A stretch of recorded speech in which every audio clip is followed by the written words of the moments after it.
Chapter 320.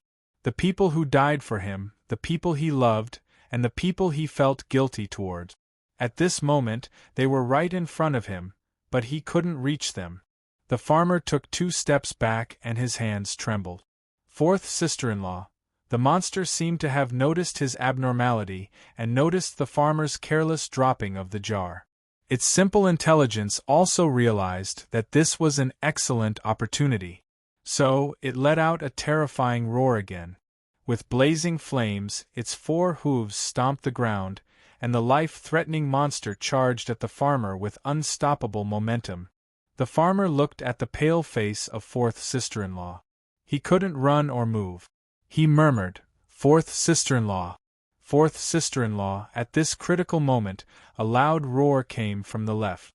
It turned out that Kong Zhongwu saw that the situation was not good, so he desperately rushed over from the side and crashed into the farmer with all his might. The burning monster swept past them, and the 2 hugged each other and rolled on the ground a few times. Kong Zhongwu roared and punched the farmer in the face. "What's wrong with you now? Did you come here with me to die? You?" A strange expression suddenly appeared on his face. Then, this expression turned into panic. Then, he screamed and was directly dragged to the back.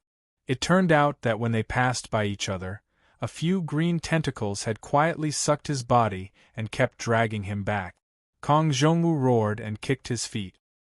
His hands clawed at the ground, firmly holding on to the ground and desperately resisting. Fortunately, the monster was first smashed into meat paste and burned a few times by the flames. Its strength was greatly reduced. Otherwise, he would have no power to resist like Xia Ague. Even if the heart was willing to die, when death came, living creatures would still feel instinctive fear. Kong Zhongwu screamed, roared, and shouted.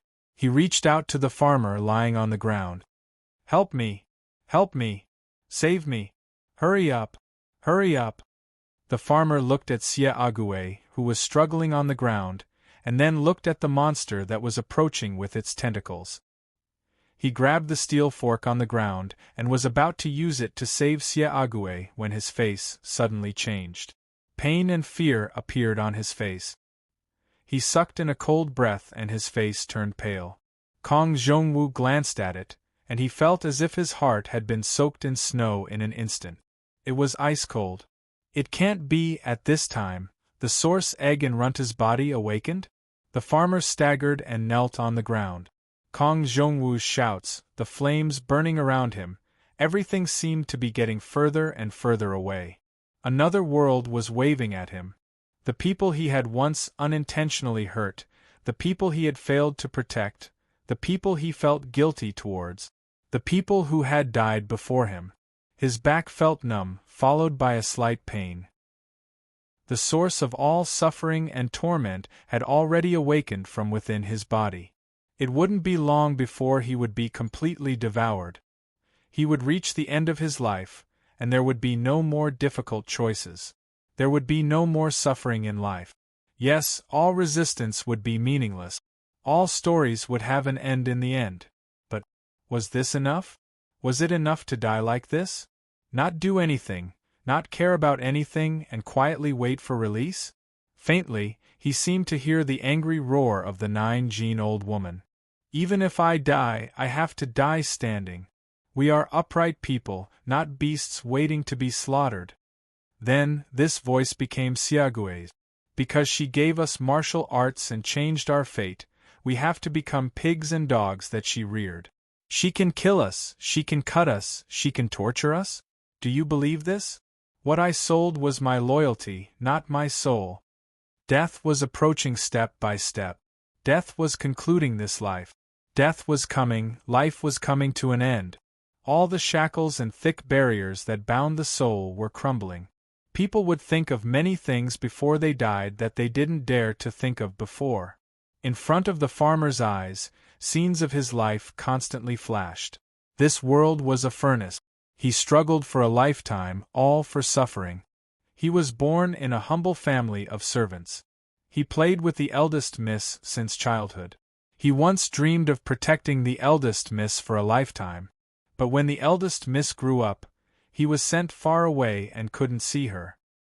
He wanted to make a career, but he was trapped in the endless cage of trivial matters. After a carefree childhood, the burden of life was constantly shared from the shoulders of his father to himself. The world was so difficult, but he couldn't change anything. He couldn't stop his father from dying of illness. He couldn't stop the heartless fall of his master. He couldn't withstand the exorbitant taxes of the government.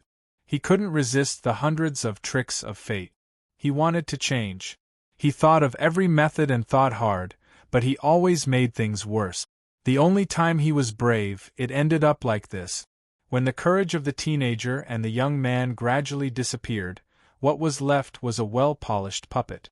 Since the result was the same, why should he resist? Until in that dark and gloomy cave where danger lurked everywhere, that little woman looked back and smiled for the last time. In this life, I have to protect a man, right? She died to save him.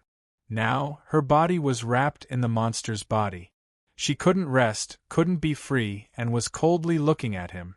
Fourth sister-in-law, you must be disappointed. I'm a useless person. I can't change anything. I can't do anything. I originally wanted to die like this and see you sooner, but you're looking at me, fourth sister-in-law. In this life, I have to be brave for once. The farmer murmured, I'm a useless person.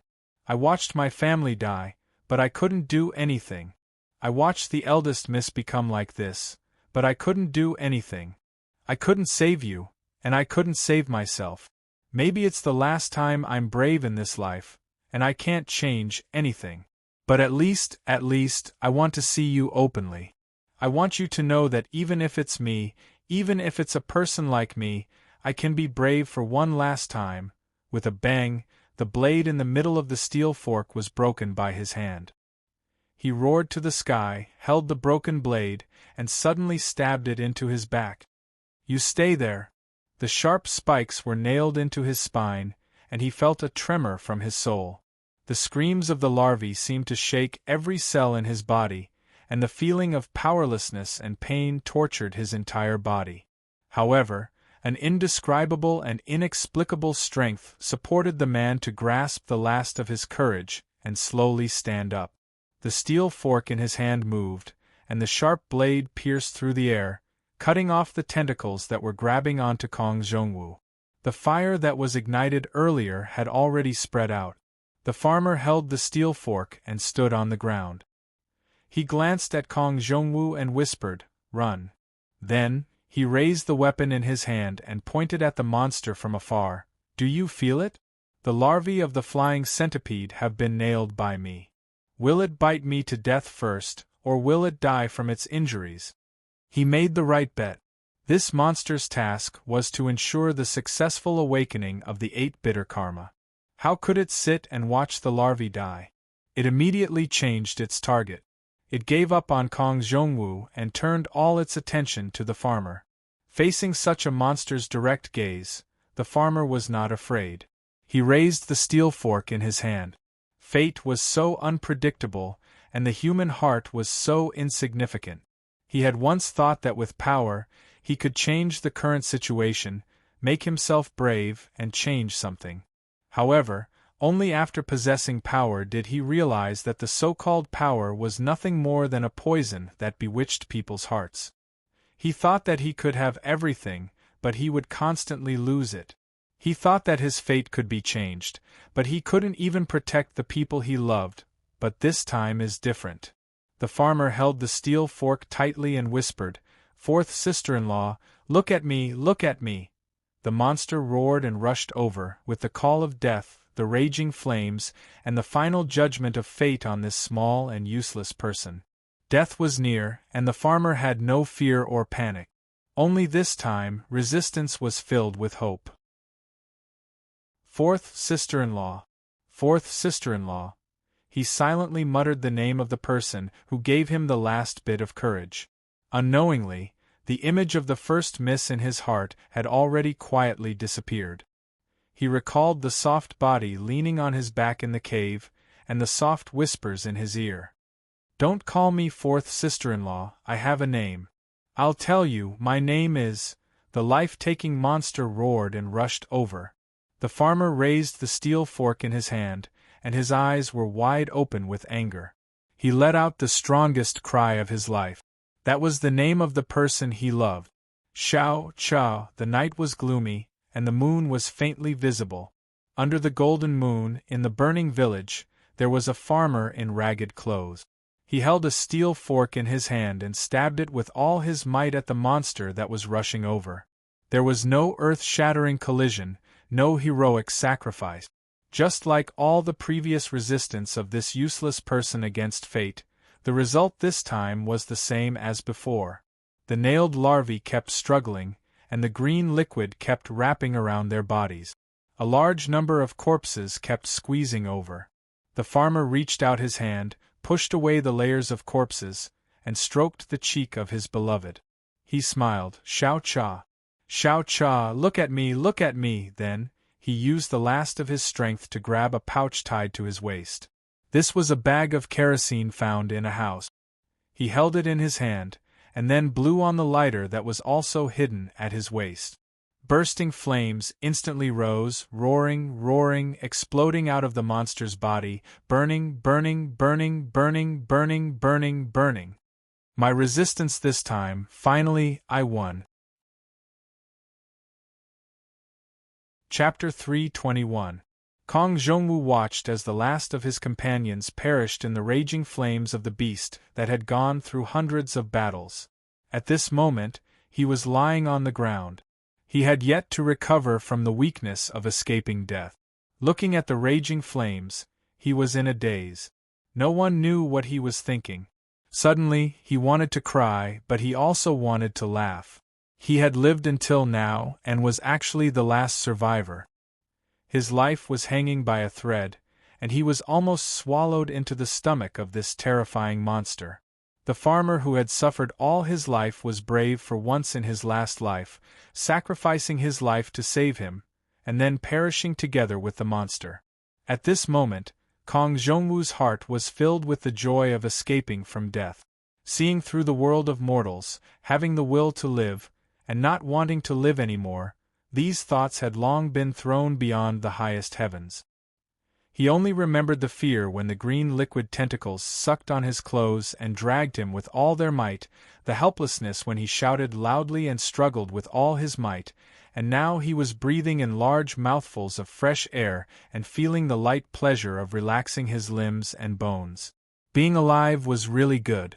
Even an ant would struggle to survive, let alone a human. Seeing the farmer's body being swallowed by the flames and the monster burning into a blazing ball of fire, his fresh life ending in front of him. His companions who shared the same fate had all died. At this moment, apart from the 5 skandhas and the 8 distresses, he was the only one left. In other words, the next one would be him. Praying for survival, escaping death, these were the instincts of all living beings.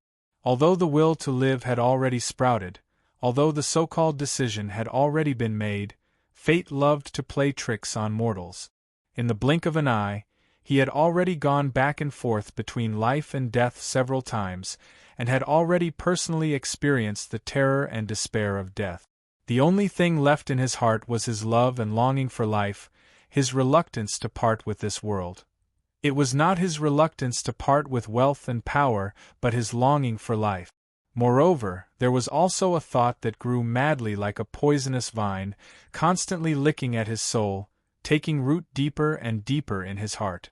Xie Ague had said that if it was his turn to awaken the Genesis egg, he would forcefully use a blade to dig it out. Although this would harm the foundation of his body, it would not be life-threatening. At least he would be able to keep his life.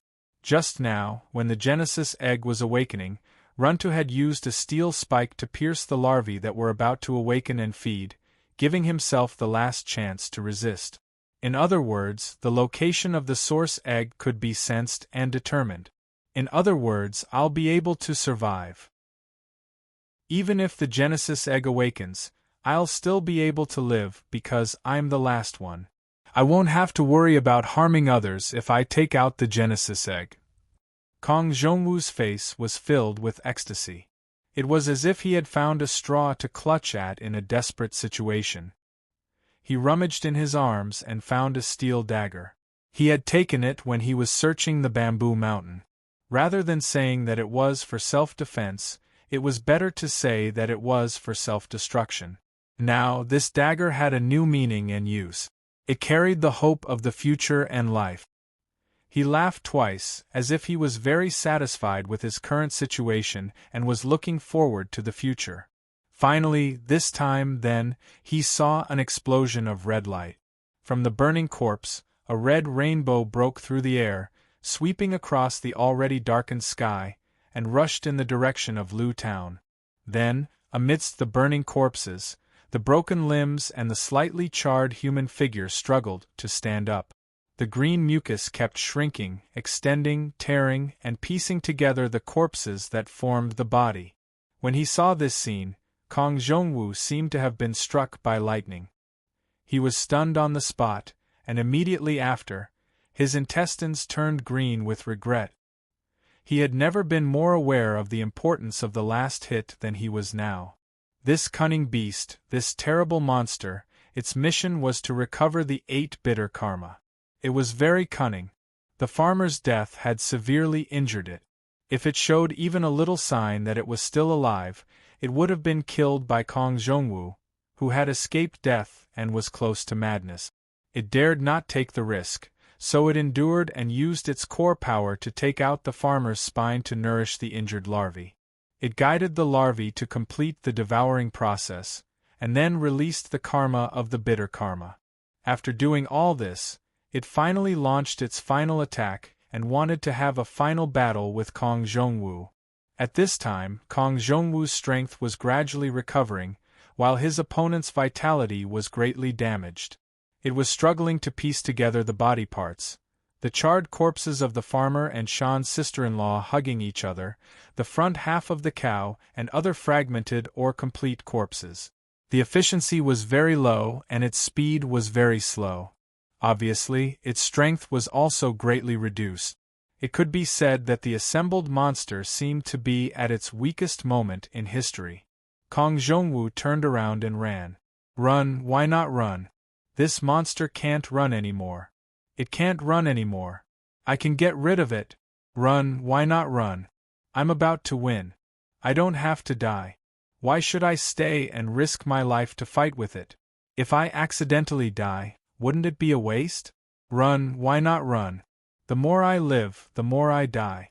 It's enough to experience the terrible moment of death once. I definitely don't want to experience it a second time. The ruthlessness of fighting to the death, the chivalrous spirit of wanting to get rid of a pest for the people before death, the anger and unwillingness when he saw that he had implicated the villagers, all these emotions had disappeared.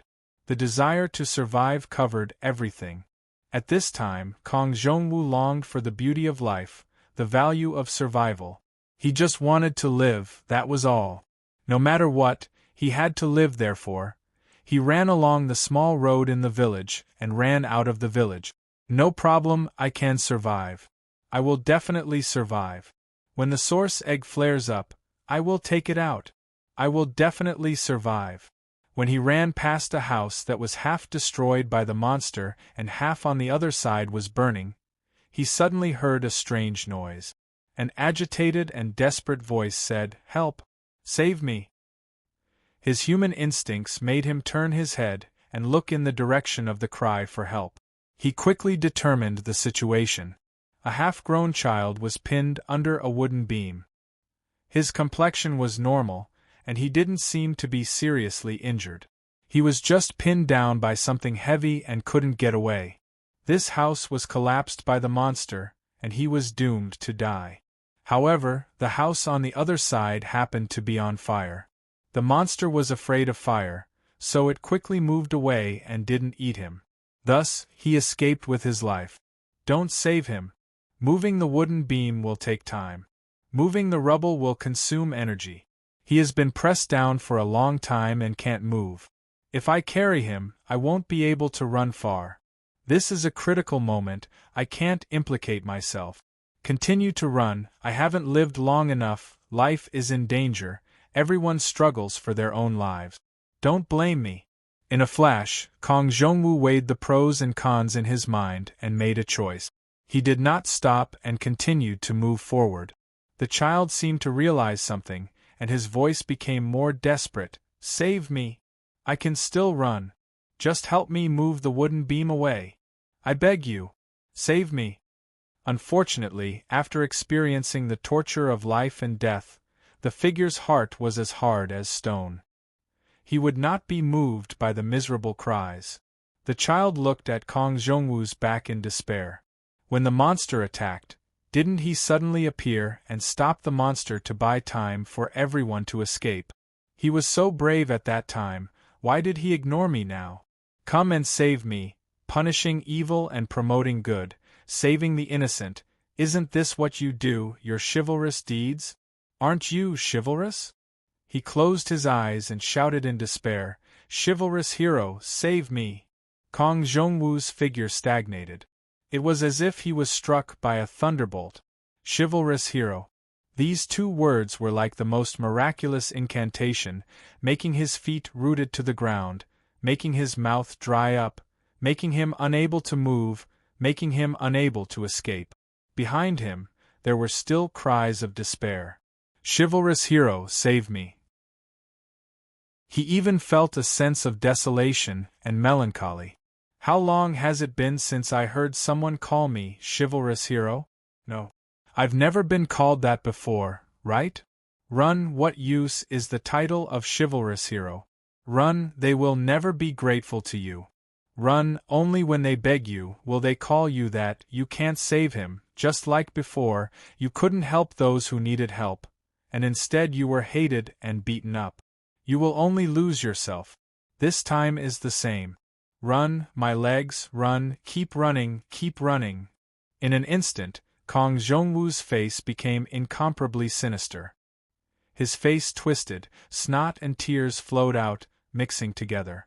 He did not know what had happened to him. Perhaps he had gone crazy, perhaps he had lost his mind, or perhaps the source egg had acted up and he could no longer control his body.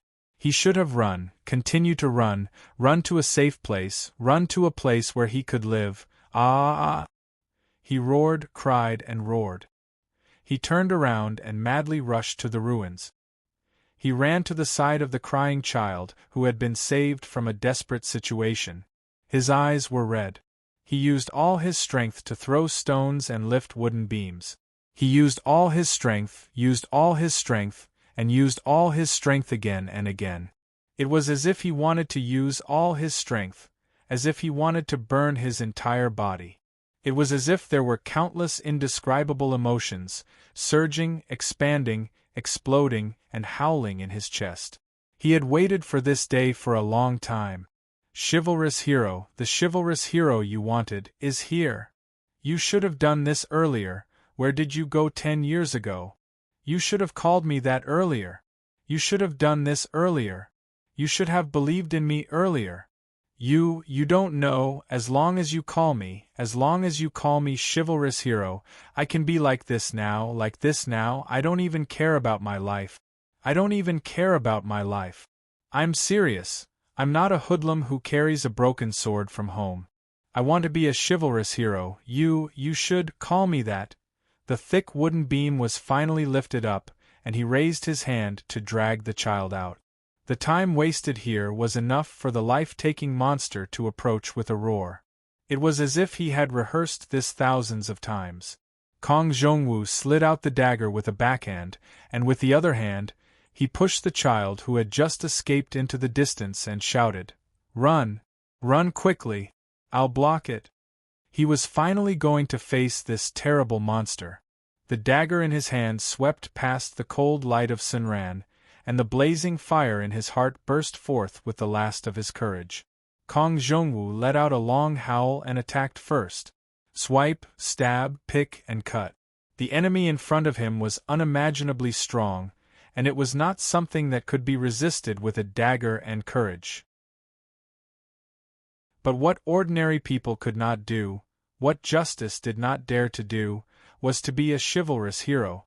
I'm not afraid of you. No one can defeat me. Nothing can stop me. Today, of the 8 hardships of life, I have no choice but to die. Today, Kong Zhongwu is here. His emotions were surging, and his blood was boiling.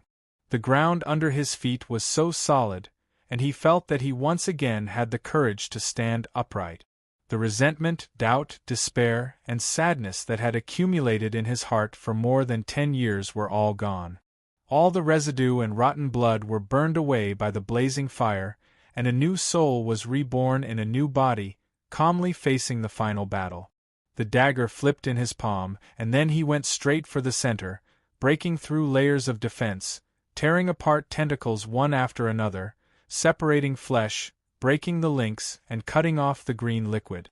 But his opponent was a terrifying creature that had no blood, no tears, no pain, and no fear. The continuous setbacks did not stop its killing intent at all.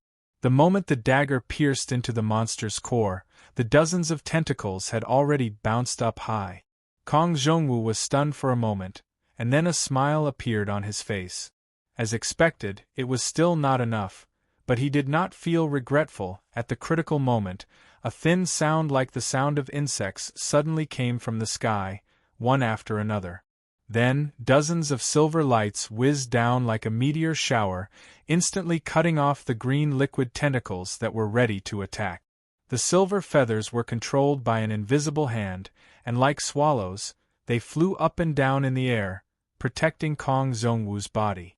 In an instant, these flying spirits seemed to have received the order to attack, and like silver shuttles, they swept across the sky like silver shuttles. Dozens of sharp lights pierced back and forth, and the silver light poured down like the Milky Way. The pieced-together monster had been cut into fine powder that was difficult to be seen by the naked eye. Zhao Yunlong flapped his iron wings and descended from the sky. He took out the horizon spear, and the tearing wind pressure blew the broken pieces into endless sand. General Zhao held the spear horizontally, and looked at Kong Zhongwu, who had fallen to the ground, and said indifferently, "Not bad." But Kong Zhongwu could no longer hear the praise that the hundreds of old soldiers in the Tianyuan army could not get back. He felt that the world was spinning, and everything was quickly becoming unreal. Vaguely, he saw the young man he had saved running over, and the shout was still in his ears. He looked at the child that he had risked his life to save, and smiled slightly. "Child, am I very useless? Even after risking my life, I still could not compare to a casual spear. The one who saved you was actually not me. I am not very capable, and I have always been very useless. I could not help you in the past, and what I can do now is also limited. So, I can't beat him, I can't save you. Am I a hero? Ah, if that's the case, then that's good. Then I am relieved." Chapter 322. He believed in justice and chivalry, and used his own strength to punish evil. This was what a ranger was. The newbie ranger Sun Lang, with his hot-blooded righteous heart, will also do his best to save the innocent today. At least, that was what he thought. Lu Shuzhen, a weak single girl, was forced into a predicament. "No, no, no, no, no, no, no, no!" Sun Lang cried out again and again. His aura was like a rainbow, his fists and feet stirred up the wind, and his sword aura crisscrossed. His eyes shone with an intense light, and his fighting spirit soared into the sky. At this moment, he was like a warrior on the battlefield who was invincible against tens of thousands of enemies. Facing the enemy he recognized, he raised the weapon in his hand and issued a declaration of war, encouraging his blazing soul to pursue a beautiful future and tomorrow. His sparkling eyes reflected the shadows of his opponents. Every time he threw out a punch, he would shout out a name. Perhaps it was the source of courage that stimulated his soul. Lewd Demon Insect, Ling Touch Island's Demon Repelling Record. The Day When the Radio Waves Die Out. Sister's Diary. Perverted Night G. Paladin Luvaliska. Lu Shuzhen tried her best to block him, but she found it increasingly difficult to do so. It was indeed a good thing that Sun Lang had regained his fighting spirit and was getting serious, but she could see something very bad in his eyes. Especially the words that he kept shouting just now. She could understand each word, but when they were strung together, she couldn't understand what they meant. However, with her girl's intuition, she still felt that something was very wrong. Ji-Du was still supplying a steady stream of demonic power. Through the blazing 5 accumulations, she could faintly sense that Runtu and Kong Zhongwu had already fallen into a desperate situation, and their deaths were perhaps only a moment away.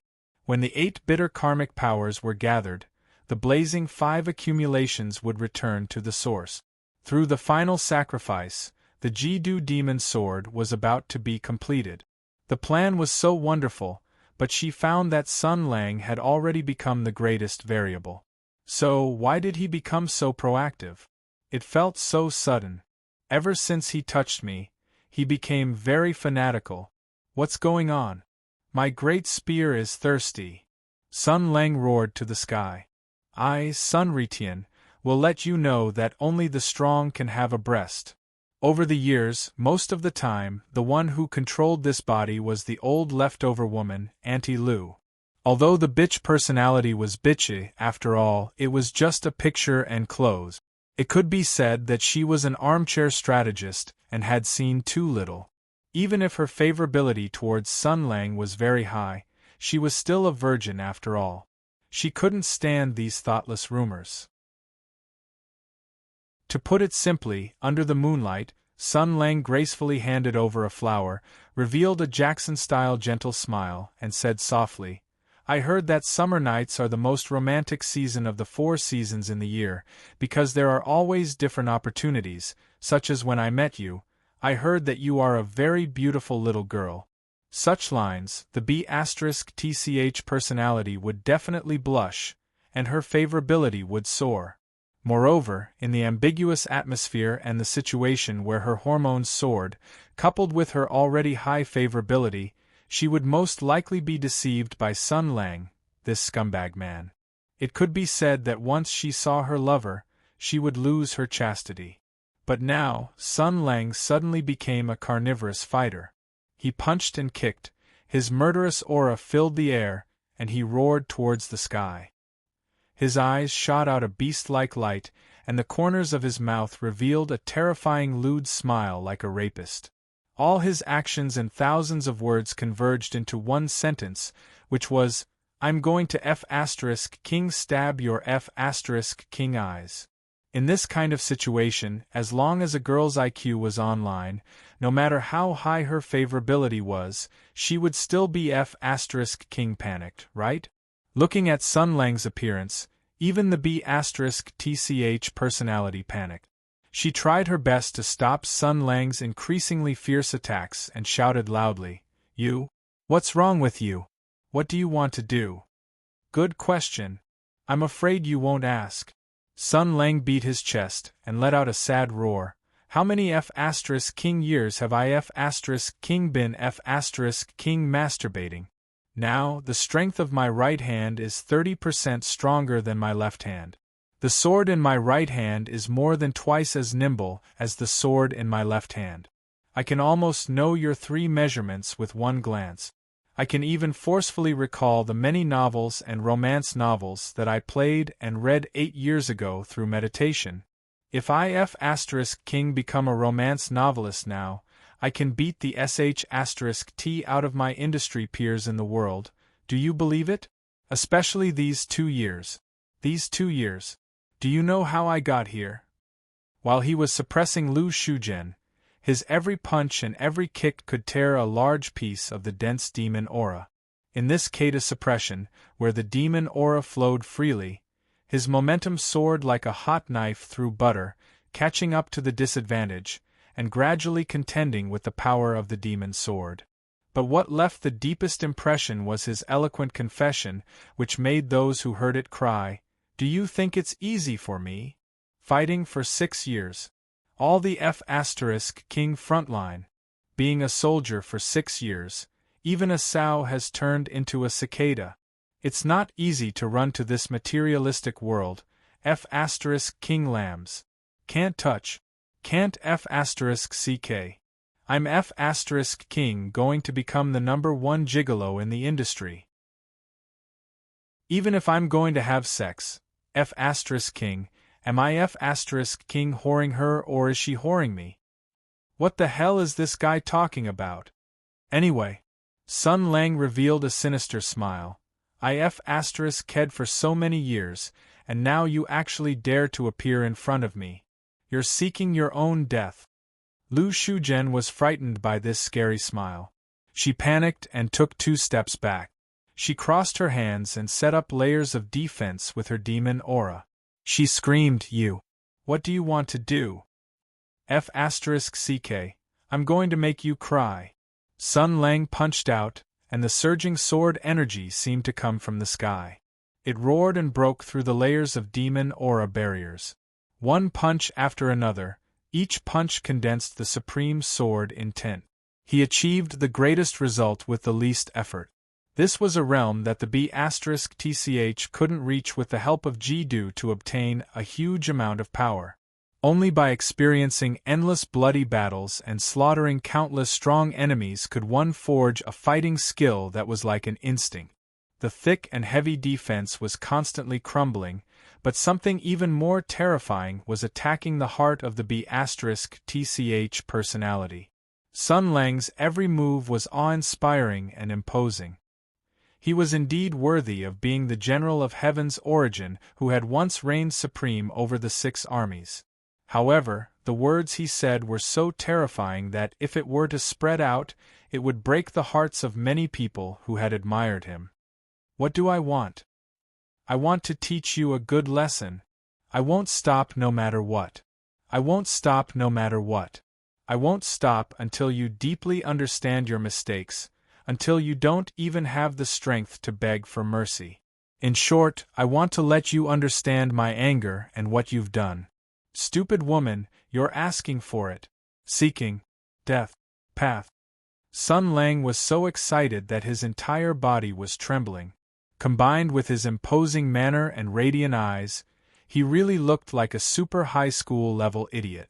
He licked the corner of his mouth and continued to attack. Even his laughter had changed. Heh, you'll have breasts. Beep. You'll also have a toilet. I've been keeping myself pure for so many years, and it's finally time for me to open my business.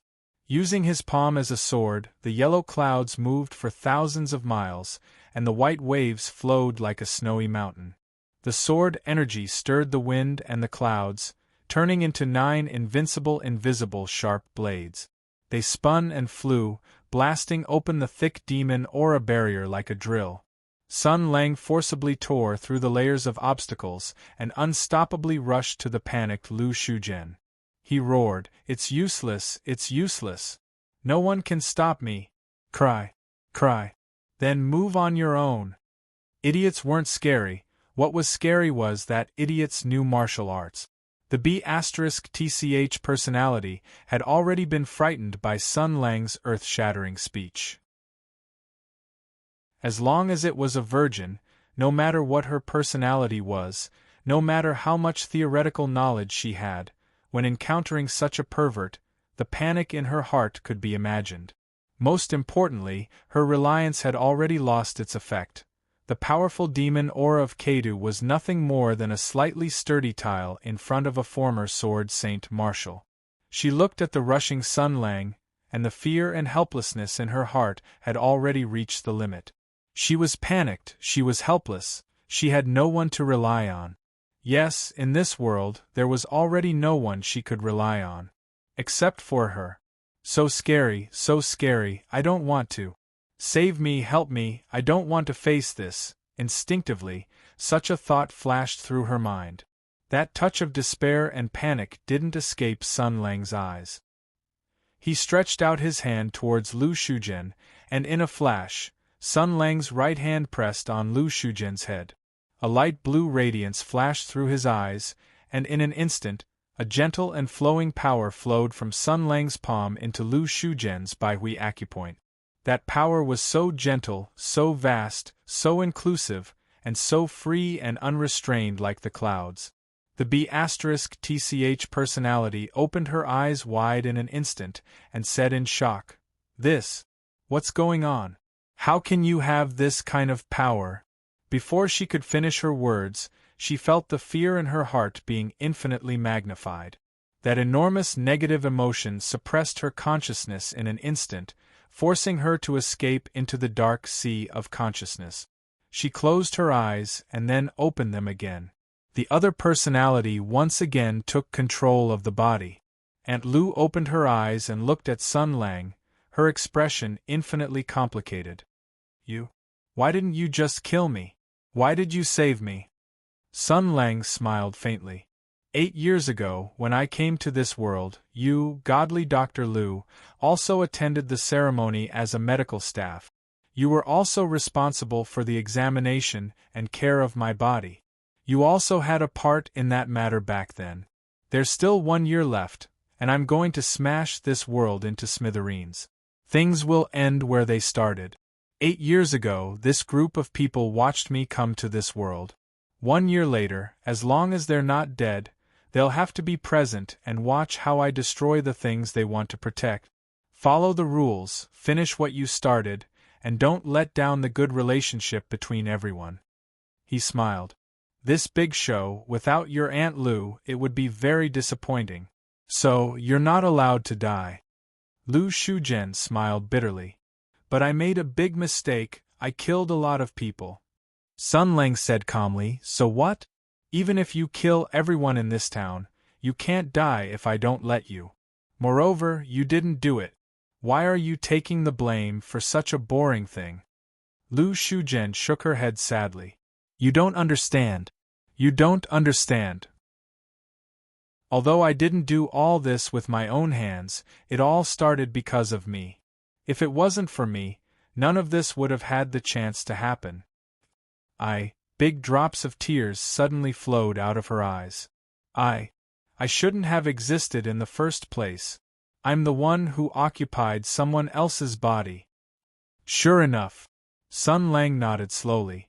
Facing Lu Shujian's surprised gaze, he said calmly, connecting the words and actions of the B*TCH personality before, and the testimonies of Ah Chong and the farmer, I've already vaguely guessed this point. But, what does it matter? You are the Lu Shujian I know. Your life carries my past. There is no doubt that you are the Lu Shujian I recognize. You are her. This is enough. Lu Shujian murmured. Her eyes flashed with an inexplicable light. Timidity, loss, and a trace of pleading. She said softly, I really can. At this moment, a red light suddenly flashed across the sky. Sun Lang's face suddenly changed. Not good. He pushed Lu Shujian away with one hand and pointed to the sky with the other. A fierce sword chi roared out from his body, as magnificent as a dragon, and welcomed the 8 bitter karma that fell from the sky. However, this was Ji-Du's territory. The surroundings were filled with demonic power, which was unpredictable and would not follow the ordinary rules. The 8 bitter karma burst out with a bang and turned into 3,000 everywhere.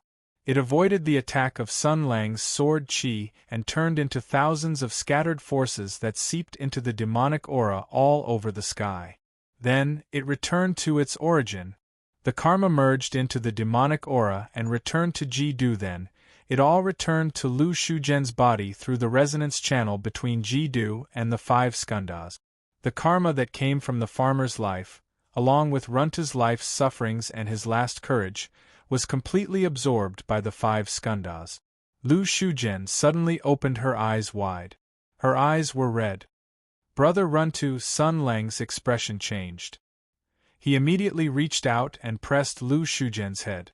However, the next moment the personalities switched. The evil soul opened her eyes with despair. Although she was driven into the sea of consciousness, she still knew everything that was happening in the outside world. The bitch personality let out a scream. An even more terrifying demonic power burst out and attacked Sun Lang. You lied to me. You betrayed me. I am Lu Shuzhen. Sun Lang. I am Lu Shuzhen. Chapter 323. The feeling of failing at the last step was not good. In order to awaken the most primitive fear in the heart of the B*TCH and create an opportunity for Aunt Lu to take back her body, Sun Lang abandoned his own sense of shame and threw away the precious moral integrity that he had carefully protected for 8 years. With his noble and proud soul, he let out a perverted roar against his will, risking the damage to his reputation just to save his comrade.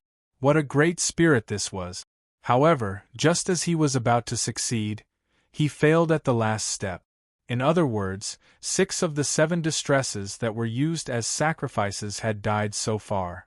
The remaining one must have been caught in a bitter battle and might die at any time. There was no time. I am Lu Shuzhen. Sun Lang.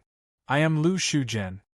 The voice of the B*TCH was already sobbing. The resentment that she had accumulated for a long time completely exploded at this moment. All this time, she could only stay in that dark corner and be a bystander. She could only watch unwillingly as the life that originally belonged to her was written by a false soul. All of this should have been her. All of this should have been her, she screamed shrilly, her 10 sharp fingers carrying a terrifying demonic energy. Like a crazy female leopard, she pounced on Sun Lang. You are mine. She is fake. I won't allow you to side with her. She treated you so badly, but you still care about her. She caused you to be like this, but you still care about her. If the person who saw you back then was me, you wouldn't have had to suffer all those hardships, do you understand? Only I am truly good to you, you are not allowed to leave me. The girl was already like a crazy demon. The continuous changes and extreme thinking had pushed her to the extreme. Her words were so emotional that it made people feel pity for her. Her appearance was so pitiful that people couldn't help but want to take care of her, love her, and protect her. However, Sun Lang's heart was still like stone. Pity and sympathy were too precious for him. He blocked Lu Shuzhen's attack and said calmly, I don't know you. I only know one Lu Shuzhen, and she is the real Lu Shuzhen. As for you, don't think too highly of yourself.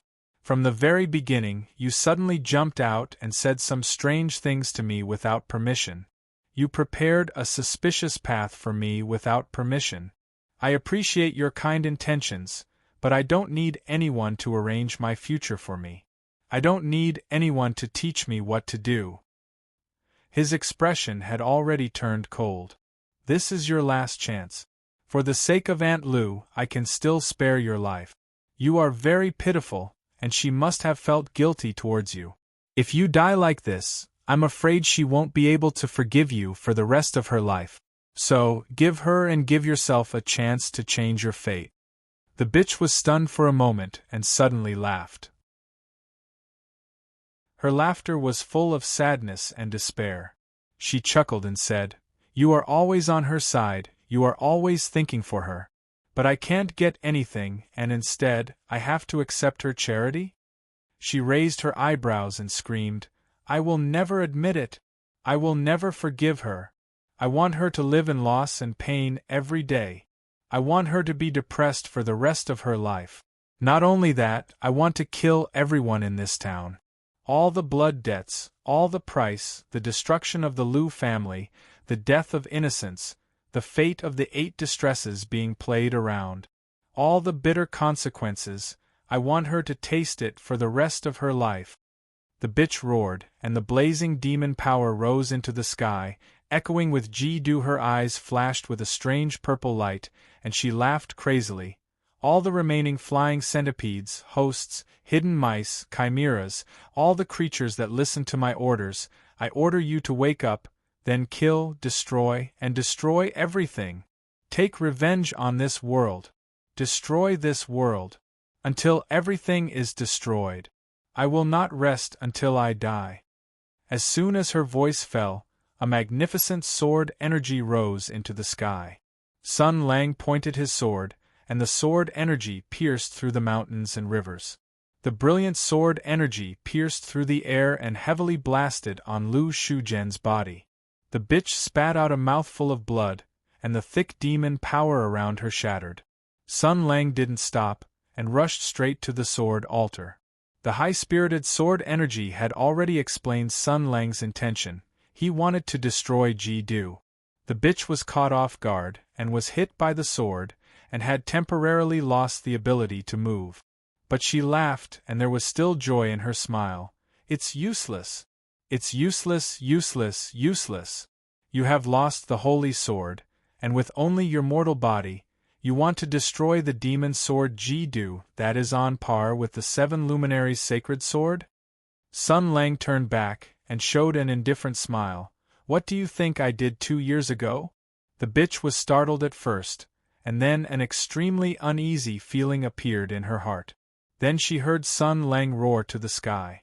Under the ruins of the 100-herb garden, the wind and clouds surged in an instant, and the violent sword energy rose into the sky with a strong killing intent that was intertwined with anger and sorrow. The figure that faced the demon's sword seemed to have changed into a different person. It was a confused soul, a wanderer that had yet to walk out from the sadness and anger of the past. And now, he was facing the demon sword that was on par with the 7 luminaries' sacred sword, and it awakened the memories that he didn't want to recall. This body had fought for 3,000 miles, and one sword had blocked millions of troops. In an instant it was as if time and space had been displaced, and the sun and moon had reversed, returning to the past. An angry soul turned all the sadness and despair into boiling killing intent, and crazily vented it to the entire world. Sun Lang roared, and with boiling killing intent, he threw out a heavy punch. The demon's sword had a spirit, and it buzzed, as if it had already realized that its life was in danger. Demon sword Ji Du's purple light shone brightly, and the surroundings were filled with a frenzied screech, as if thousands of demons were roaring at the same time. In an instant the demon's sword left the sword base, and rushed into the sky, and spun rapidly towards Sun Lang. Its speed became faster and faster, and in the end it turned into a ball of purple light, and with a spiraling sword energy that could almost penetrate everything, it attacked Sun Lang. The demon sword slashed straight towards Sun Lang, and with a strange and terrifying power, a hurricane was formed, and Sun Lang's clothes fluttered wildly in the wind. Facing such a terrifying power, Sun Lang did not retreat, and instead, he advanced. With a loud shout, he brazenly pointed out with his finger, and the formless sword energy howled like a dragon. One righteous and one demonic, the two terrifying sword chis clashed in the air, and the sword chis that went out of control scattered in all directions, leaving deep ravines on the ground, and even the sturdy rocks were torn into pieces. Sun Lang's 2 fingers blocked the tip of the demon's sword, using his flesh and blood to contend against the invincible divine weapon, and he actually had the upper hand. He revealed a sinister smile, and the billowing sword chis left his body, pushing outwards inch by inch. The air vibrated with a strange buzzing sound, and the body of the demon's sword actually started to bend, as if it was about to break. Sun Lang raised his other hand, and towards his right wrist that was blocking the tip of the demon's sword, he pushed horizontally. "Scrap metal, I can crush you with my bare hands." Ji Du seemed to be unable to withstand this increasingly strong power, and with a sword cry it bounced back rapidly. After all, it was only a weapon, and it only had strength, but no strategy, not to mention imposing manner and fighting spirit. Sun Lang let out a long howl, and caught up with him in big strides. He stretched out his hand and grabbed onto the tip of Ji Du's demon sword, and then, he threw the demon's sword onto the ground. Dust flew up, and with a loud bang, Sun Lang raised his right leg, and stomped towards the body of Ji Du's demon sword. Ji Du flipped over to dodge, but who knew that Sun Lang had predicted all of this perfectly, and had already punched down, hitting the hilt of the demon's sword, causing Ji Du to be stabbed into the ground. Then, he swept his leg across the waist. Ji-do was stabbed into the ground diagonally, and there was no way for him to dodge, so he was directly kicked. The demon's sword let out a mournful cry, and the entire body of the demon's sword was almost bent by 90 degrees from the kick. Sun Lang's kick landed, and without any mercy, he clenched his fists and punched forward fiercely. "Stop!" The bitch personality's eyes almost popped out of their sockets, and she spat out a mouthful of blood. There was a resonance between her and Ji-do, so she could naturally feel the fear and pain of the demon's sword. That's right, it was fear. Although the sacrificial ritual had not been completed, and Ji-do's demon sword spirit had not fully awakened its consciousness, it felt an incomparable fear, the fear of death. Sun Lang. He could actually destroy the demon's sword that was on the same level as the 7 luminaries' sacred sword? How was this possible? It was a pity that her screams were destined to not receive any response. Sun Lang's heart was like stone, and he punched and kicked this newly born demon's sword.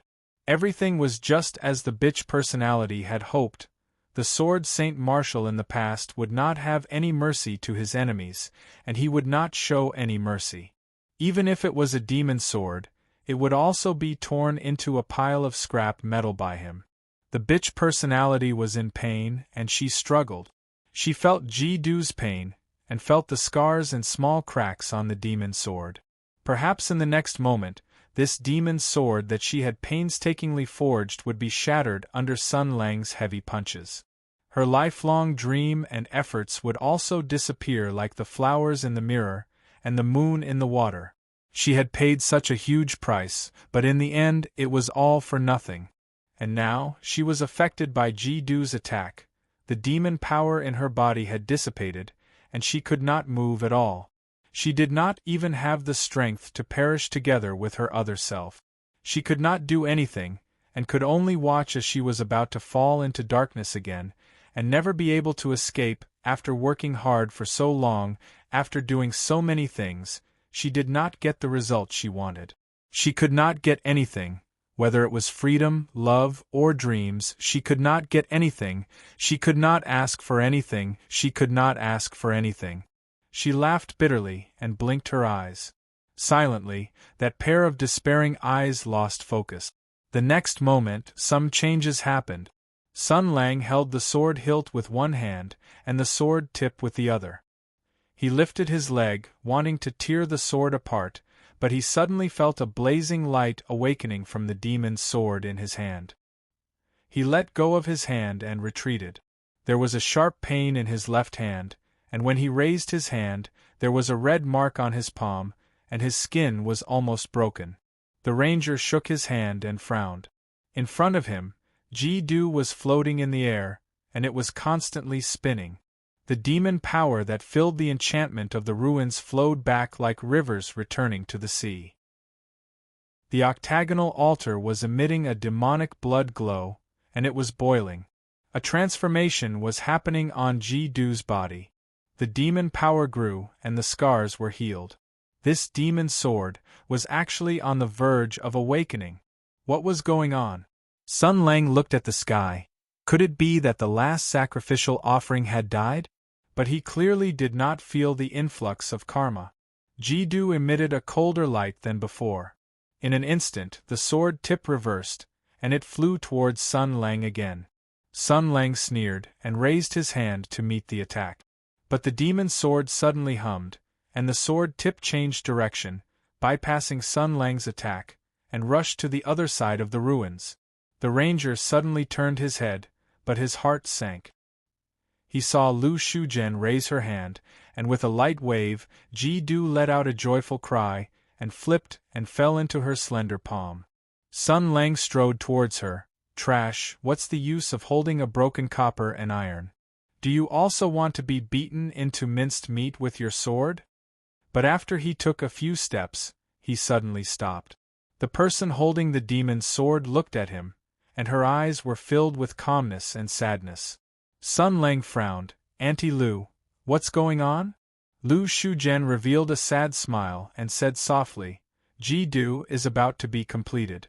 The last sacrificial offering of the 8 distresses has returned, but it's not Kong Zhongwu, but her. At the last moment, she filled the position that couldn't be desired, and became a sacrificial offering. Through the resonance channel with Jidu, she entered the demon's sword. Now Jidu is about to awaken. Sun Lang's expression changed. You're the 5 essences blazing. Lu Shuzhen nodded gently. Yes. The ranger took a step forward and stretched out his hand. Give me the sword, I'll destroy it. Auntie Lu took a step back, shook her head and smiled sadly. All of this happened because of me. I've done too many wrong things, and I don't have the face to live in this world anymore. Moreover, there's still one more thing to do. Sun Lang did not say anything, and rushed forward, but Lu Shuzhen raised the demon's sword in her hand and waved it forcefully. The demon's sword roared, and demon power surged. Its power was far stronger than before. Sun Lang was caught off guard, and stretched out his hand to block, but he was forced to take 2 steps back. And what Master Lu wanted was this short delay. She controlled Jidu and soared into the sky. Her finger brushed across the sword, and the purple demon fire burned on the sword. Then she raised the demon's sword, and her last order was to borrow the demon sword's terrifying power, with herself as the center, and suddenly spread to the surroundings of Luzhen. All my children, go to sleep, and never wake up again. After doing all this, she suddenly felt a wave of dizziness, which came from the turbulence of her soul. She felt a stronger and stronger suction from Jidu, pulling her soul to complete the final sacrifice. In a hazy state, she saw Runtu, saw 4th sister-in-law Dan, saw all the people she had hurt, and that everything would be repaid in the end. And you? Sun Lang, I'll leave my last apology to you. In this life, I really can't help you, so I can only transform into this sword and stay by your side. No matter who your enemy is in the future, I will fight side by side with you. At the moment when she was about to lose consciousness, she suddenly saw a bright sword light soaring into the sky. The sword can't be controlled, you stay here. Chapter 324. She was in a daze and didn't know where she was. She felt that her soul was wandering in nothingness. After a long time, she didn't know when all this would end. Then, she opened her eyes. What came into her sight was a slightly tired but satisfied face. This was the person she dreamed about. The fate of the 2 of them began 8 years ago, carrying the biggest secret of this country. Because of the national affairs, because of life and death, many unfair and inappropriate things had happened. In the end, the situation slipped in a direction that no one could predict, and no one knew what would happen in the future, but she survived, and he was still alive. In fact, this was enough. Lu Shuren smiled weakly. She wanted to struggle up, but she felt waves of weakness and exhaustion rushing into her heart. She was mentally and physically exhausted, and had experienced so many tragic things in the past few days that it was enough to destroy the meaning of life. From head to toe, she really did not have the slightest bit of strength. So she simply lay in Sun Lang's arms, quietly asking, "How long have I slept?" Sun Lang said with a smile, not long, you just slept for a year. The emperor was chopped up by me. At this time, the empire no longer exists. Red flags are flying all over Shenzhou, and the great proletarian revolution is in full swing. Well, there's no time to explain. Get up quickly. The National Political Consultative Conference is about to begin. The party and the country have decided that I will appoint you as the vice-chairman. Lu Shuzhen was shocked at first, then looked up at the ruins around her and rolled her eyes. Then, her expression became lonely. She sighed and said, "I clearly remember that my soul had been sucked into Jidu's body. I didn't expect that I was still saved by you. How did you do it?" Sun Lang said proudly, "Of course, it's because I've been through hundreds of battles and seen a lot." Lu Shuzhen said softly, "Pulling out the soul that has been sealed in the Imperial Army. Have you even experienced this kind of thing?" The paladin was stunned for a moment and then showed a calm smile. Well, after fighting for so many years, I will always experience all kinds of strange battles and gain all kinds of subtle experiences. Now it seems that it's really lucky. Without that experience, I'm afraid I can't save you this time, and you will have to be an honest sword girl. Speaking of this, Lu Shujian's face suddenly changed. Where is Ji-du? Sun Lang said, as if nothing had happened. He turned into a butterfly and flew away. Lu Shujian's face turned pale in an instant. You broke it. Sun Lang said with a subtle look, What's wrong with you? Do I look like the kind of person who likes to describe death? If it's broken, it's broken. If it flies away, it's flown away. That's true. Lu Shujian nodded at first, and then her expression changed again, and her voice rose an octave. Flew away? Where did it fly to? Maybe it flew to a broken island in the west, stuck in a rock, and was used by a gay sissy to coax a little princess. Sun Lang shrugged. It's none of my business, so it ran away. Lu Shujian struggled to get up and said anxiously, How is it none of your business? My other self is also in the sword. She also knows about you, and also knows that you are still alive. If she runs to the Empire and tells them about you, then you can forget about living a peaceful life in the future. Sun Lang raised his eyebrows. That's also good. I made an agreement with someone not to stir up trouble for 3 years, but if the other party takes the initiative to look for me, then it's a different story. You.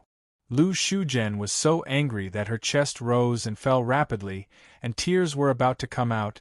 You finally broke free. Why do you want to go back? Sun Lang looked at her and was afraid that she would pass out due to her great joy and sorrow. That would be really bad, so the ranger hurriedly coaxed, Don't panic, are you stupid? The awakening of Ji-du requires the fusion of the 8 distresses. Now that I have forcibly separated you from the sword soul, the awakening ceremony has been forcibly interrupted, and the entire upgrade mechanism of the sword soul has gone wrong. The karma is violently surging, and I'm afraid that bitch personality no longer exists. Ji-du escaped in the end only because of his fear of me instinctively. This sword soul has not been formed, so it can't move alone for too long. At most, it can fly all over the sky, and then find a place to fall into the ground, just like Third Brother's missile. He said a mess, and none of his words hit the point, but Lu Shujian still heard the truth that Sun Lang wanted to hide. She sighed softly, and her eyes turned red. So, she is already dead, probably. Sun Lang said lightly, Life and death are predestined, you don't have to worry too much, everyone will eventually die. Lu Shujian suddenly smiled, but as she smiled, tears flowed down. She smiled bitterly and said, These comforting words are really cruel, cold-blooded, ruthless, and hateful. I can't hear a trace of sympathy and pity. The person who said these words must be the coldest person in the world. Speaking of this, Lu Shujian cried even more sadly. Her expression was complicated, and she sobbed, But these words were said when I comforted you after you went to the battlefield for the first time to kill people. Now you return them to me. Now I finally understand how you feel. Sun Lang, I'm sorry, I never thought that I would be like this today, yes. Sun Lang's arm around Lu Shujian tightened slightly, but his expression was still calm. He raised his left hand and flicked Lu Shujian's forehead. Although he did not use his internal strength, he still did not hold back. Like an angry parent punishing a naughty child, he left a red mark on Lu Shujian's smooth forehead. Facing the other party's surprised gaze, Sun Lang smiled. Since you have reflected on your actions, since you have understood my feelings at that time, and since you have already said sorry, then, Dr. Lu, the old grudge between us will be written off today. From now on, I don't hate you, not at all. Under the cool autumn wind, under the ruins, among the rocks and broken tiles, Sun Lang's smile seemed to be the same as before, but it seemed to be missing something, and yet there seemed to be something more. Lu Shujian stared at his face blankly. Suddenly, she hugged Sun Lang tightly, buried her head in his arms, and burst into tears. The paladin held the person in his arms, gently patted her back, and looked up at the sky. It was blue and clear without clouds. The changes and earth-shattering momentum when Ji-do awakened had dissipated, as if nothing had happened. Listening to the person in his arms crying, he showed a faint smile, and for a moment, his eyes were a little sore. The endless changes in this wonderful world, the treacherous people's hearts were capricious, and the entanglement of cause and effect that lasted for 8 years, hatred and gratitude, despair and hope, destruction and rebirth, sacrifice and achievement, were entangled together. It was unclear where the road ahead was, what the future would be, and what the end of hatred was. Only these, no matter how strong his martial arts were, could not be understood or seen through. After all, there was too much sadness and helplessness in this world. Even he could not change all this by himself. But, in fact, it did not matter. There was no need to change all this. Just like now. He lowered his head and glanced at the person in his arms. Fortunately, I saved you. Fortunately, in this cold, ruthless, selfish and mediocre world, there is still hope that has not been obliterated. Fortunately, in this bone-deep coldness, there is still your chest, which can bring warmth to my heart. Sun Lang silently raised his head, tears flowing from the corners of his eyes. Damn, so this is the feeling of holding a girl in his arms. The two of them hugged each other in silence, quietly allowing time to fly by. After Aunt Lu cried enough, she simply let go, lying in Sun Lang's arms, wiped her tears with his clothes, and whispered, "There are still a lot of things to do." At this time, Sun Lang was seizing the time to feel and remember. He casually nodded, "Yes, yes." Lu Shuzhen softly said, "I have decided to go find Ji-do. No matter if she is dead or not, this sword, after all, is everything she paid for. How many people have died in vain because of it? How many people have sacrificed themselves because of it? This demon sword that is piled up from the blood of evil and the bones of innocent people cannot fall into the hands of evil people. I have no intention of arguing anything, but I want to use it to do something valuable and meaningful." Sun Lang lazily nodded. "Yes, yes. That makes sense. In any case, it is an orange equipment. It is good to pick it up and use it as a fire rod." Aunt Lu sighed again. "So many people have died, Lu Town needs to be settled properly. I already have no face to come back. I can arrange a worry-free life for those who survived, but for those who died, what can I do to make up for them? Especially them. Brother Runtu, sister-in-law Dan, old lady Jujin, Hua Xiaoxuan, sister-in-law Xianglin, Xie Agui. They have no family, they did not say their last wishes, I don't even know what to do, so," she softly said, "I want to write something. Write about their stories. I know a little about their lives. After being pulled into Ji-do, I also saw their life's pain and sorrow from their karma. The reason why they have such a tragedy and encounter cannot be simply attributed to the will of heaven. It is more because of the shortcomings of this country, this imperial court, and the contempt of the world's public opinion and the ignorance of people's hearts. I hope that in the future there will be fewer and fewer people like them, and their tragedy will not happen again. So I want to write and record their lives, and carefully think about what went wrong with the imperial court and the people of this country."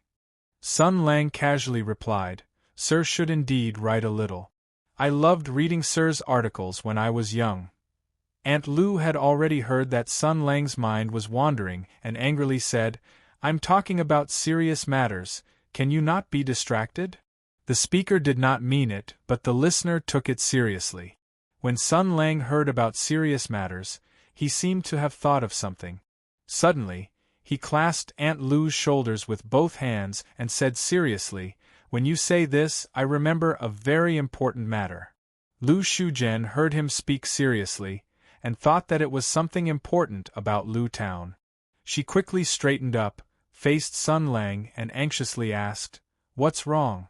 Sun Lang looked at Aunt Lu with a burning gaze and said seriously, "A trick, a trick. According to the general rule of the development of things, when the male lead painstakingly saves the female lead, the plot of repaying the kindness will naturally occur. Don't you think so? So, where do we start?"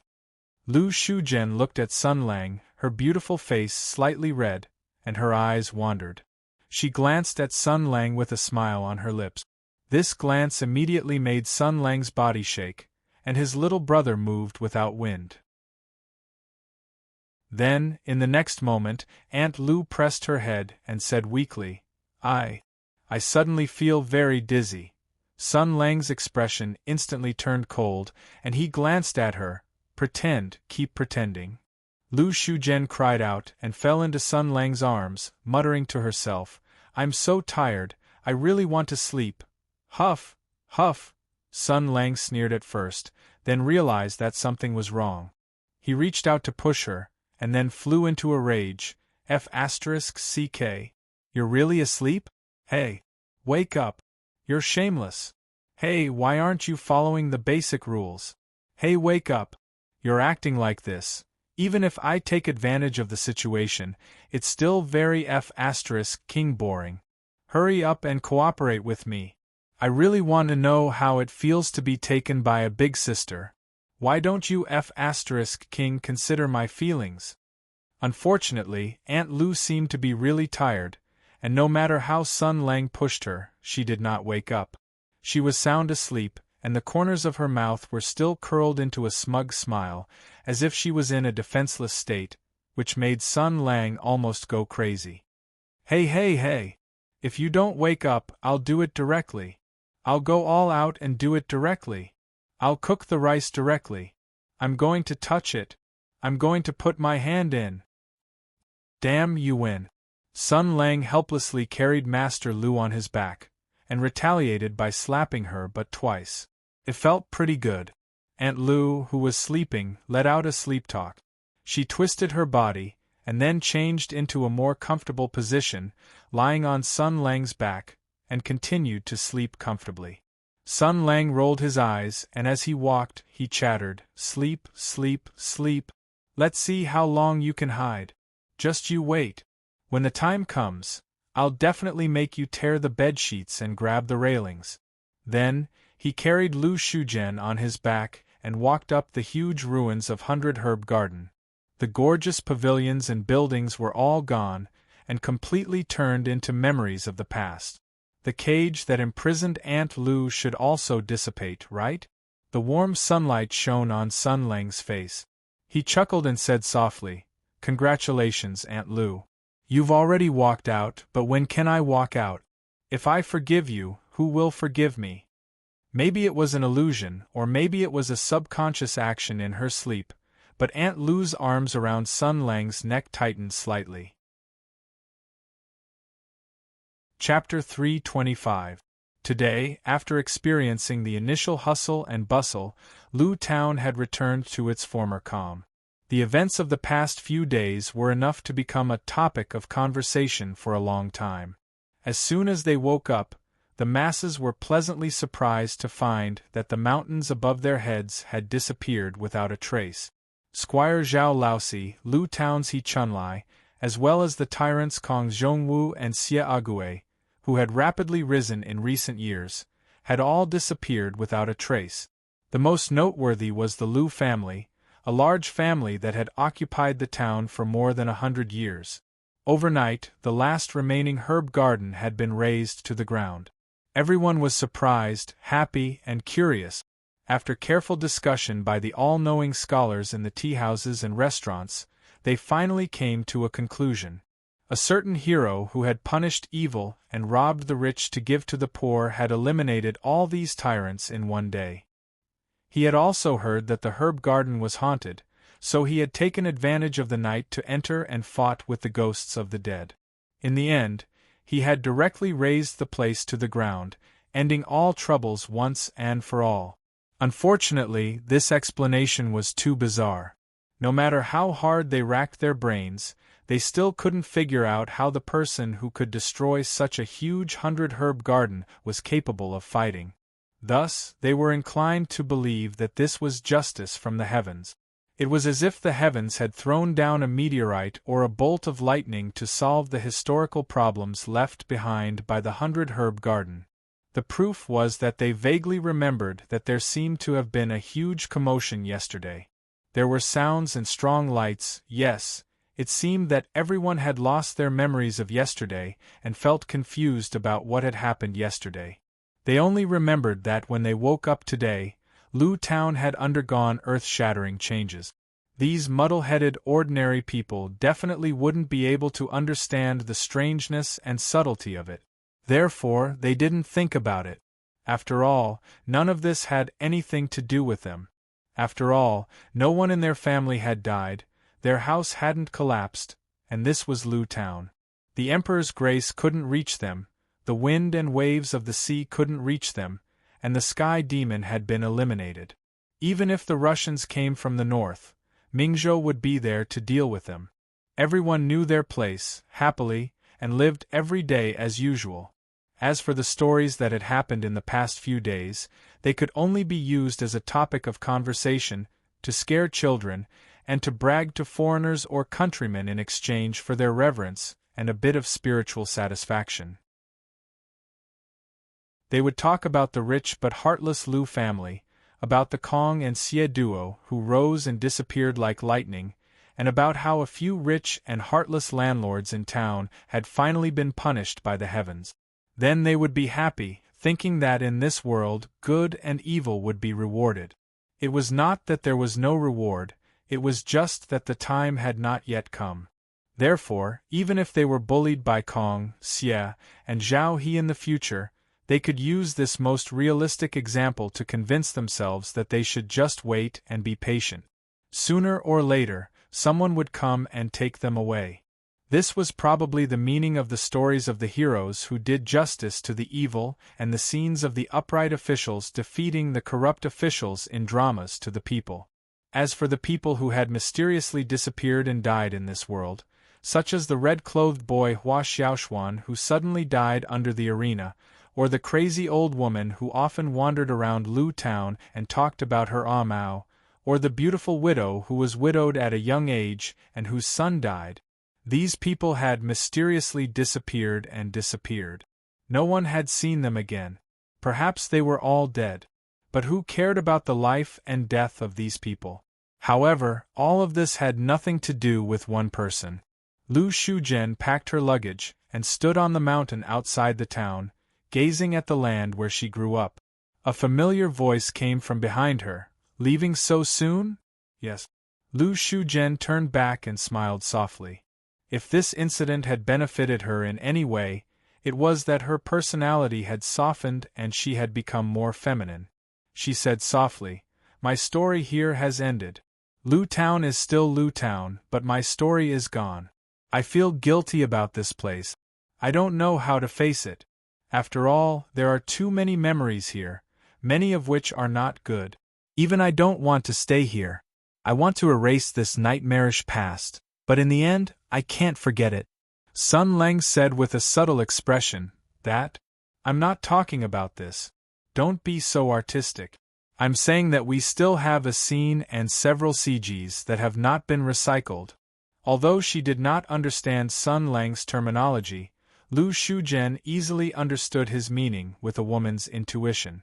So she coughed twice, her face became weak and pale, and even cold sweat dripped down, but her expression was very firm, as if she had made up her mind. She took a step forward, and although her body was shaking, she firmly said, "You are right, although I have not recovered from my serious injuries, but after all you have done me a great favor. Although this little girl has the appearance of a willow and has not recovered from my serious injuries, but this favor must be repaid.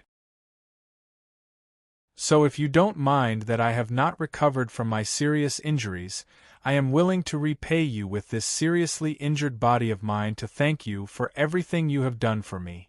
Please don't worry, Although I have not recovered from my serious injuries, I will definitely be able to persevere. At this point, Auntie Lou's body shook even more violently. This doctor, if she pretended to be sick, it could not be any more real. Looking at her weak appearance, it was as if a gust of wind could blow her away. Sun Lang was so angry that he laughed directly. "You're pretending! Keep pretending! Do you believe that I will throw caution to the wind and directly put you down here?" Lu Shuzhen covered her mouth and coughed twice. She smiled weakly and said, "Of course I believe you. After all, Sun Lang, you are a scumbag who can pull a seriously injured and weak woman to have sex with you. How many times do you want to emphasize that you have not recovered from your serious injuries?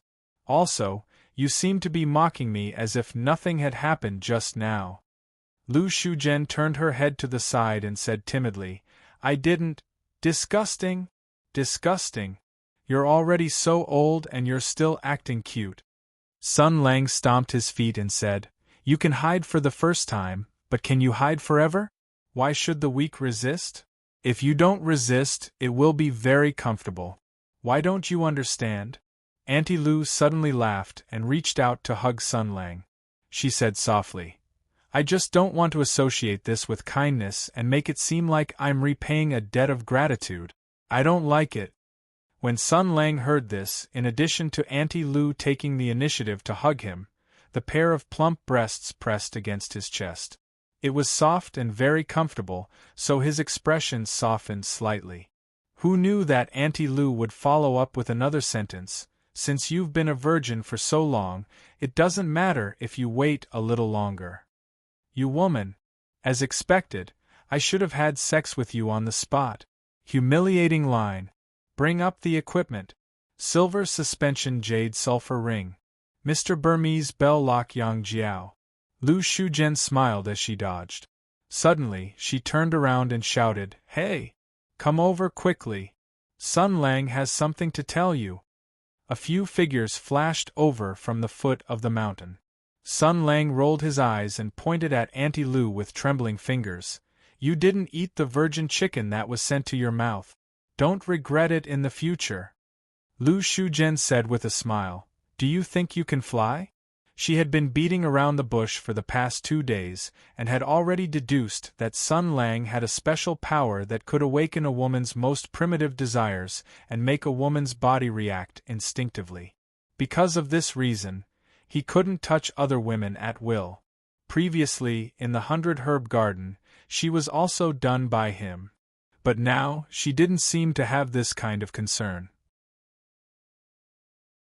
Yesterday, she nonchalantly did an experiment on Sima Ping and proved that it wasn't Sun Lang's ability that disappeared, but she herself suddenly had the ability to resist or counteract that special power. Thus, she became able to touch Sun Lang at will. If there was any change in her body in these 2 days, it must be, she raised her right hand and a deep purple demon power flowed out from her body and nimbly circled in her palm. Jidu's demon power. That day when Sun Lang cut off the connection between her and Jidu, a part of Jidu's huge demon power still remained in her body. The contract and ritual actually didn't completely disappear. Now, she still maintained a faint sense of Jidu, not to mention whether this was a good or bad thing. Sun Lang saw her these 2 days, like a cat seeing a fish, meowing anxiously. It was really cute, but, in this way, wouldn't it seem that he only pestered me because I could touch him? This idiot. Forget it, I'll covet him for a while first. In any case, it was only because I accidentally obtained Jidu's demonic power that I was able to resist that kind of power. Other than that, even someone as strong as Zhao Yunlong could only endure a little and not be completely immune to it. What do I have to worry about? This cooked duck, can it fly away? Lu Shuzhen revealed a confident smile. On the other side, a few people went up the mountain. There were Zhao Yunlong, Sima Ping, He Xiandang, and the iron-headed ape. Snake and Monkey didn't play by the rules during the battle on Zhuji Mountain, because Kong Zhongwu and the farmer didn't play by the rules at all. After luring the misfit monster to jump off the cliff, they actually climbed down the cliff directly. The two people who followed them up looked for them on the mountain for a long time, thinking that they didn't know which way they ran down the mountain. By the time the fire in Flat Bridge Village broke out and they hurried over, Zhao Yunlong had already finished his work. At least Sima Ping didn't do anything. In the end, she did a little bit of work. At this moment, when the girl recalled everything that had happened in the past few days, she suddenly had the urge to cover her face and run away in tears. Speaking of which, you bunch of adults made things like this. What 8 distresses? What sacrifice? What demon sword? All these big shows came one after another. Who the hell still remembers that you sent me here to study medicine? She was in a complicated mood. Suddenly, she heard Sun Lang waving his hand and saying with a smile, Sima Ping, come over. To be honest, I was worried that Aunt Lu would teach you to be a radical troll. After experiencing these things, I can rest assured and hand you over to her. After experiencing these things, Aunt Lu must have a lot of life experiences. If you follow her, not only can you learn a lot of medical skills, you can also recite a lot of texts. Sima Ping was puzzled. Ah? On the other side, Lu Shuzhen frowned and said, wait a minute, I plan to find Jidu if I bring Ping. It's okay. Sun Lang smiled slightly. I originally wanted to accompany you, but I suddenly remembered something that I have to deal with. But don't worry, I will let Chao Patao accompany you. With her, how much trouble will it take to find a broken sword? You don't have to worry about Sima Ping's safety. After you find Jidu, come to Mingzhou. I bought a big house and there are many rooms. Lu Shuzhen thought for a while and nodded in agreement. Jidu was a demon weapon that could rival the 7 luminaries' sacred sword. If Sun Lang could take over, it couldn't be better. When Chao Patao heard that they had to separate, she was a little reluctant. Sun Lang smiled at her. Go early and come back early. According to Aunt Lu, the demon sword is in the northwest direction. If you chase after it, you will arrive at your territory, Songzhou. As a general of Songzhou and a military official, you have been absent from your post for so long. Although you are not afraid of stupid censors, you still have to go back and show your face. Zhao Yunlong then nodded pitifully. Why don't I go back and write a memorial to return to my hometown to beg for bones and then run to you? Sun Lang smiled. Return to your hometown to beg for bones? Only you can think of that. You are a general of Songzhou. You are in charge of the military power of a state. It is a pity to throw it away. You should continue to be a general. You can use it when you rebel in the future. Chao Patao nodded. Okay, I know. Then I will continue to be a general. The ranger looked at Iron Head Ape. Monkey, what are your plans in the future? If you want to leave, you can leave now. Iron Head Ape touched his head and smiled bitterly. If I leave, will you kill me with a palm strike from behind? Sun Lang squinted. If I want to kill you, why would I wait for you to turn around and hit you from behind? If I want to hit you, do you still have time to turn around? I can make your brain explode with a palm strike. Iron Head Ape hesitated. The iron-headed ape hesitated. Sun Lang waved his hand and said, Well, don't waste time. I still have something to do. You can come with me. So, everyone, let's part here. Go early and come back early. Old Zhao, if there's anything, use that method to contact me. If it doesn't work, I'll go find you.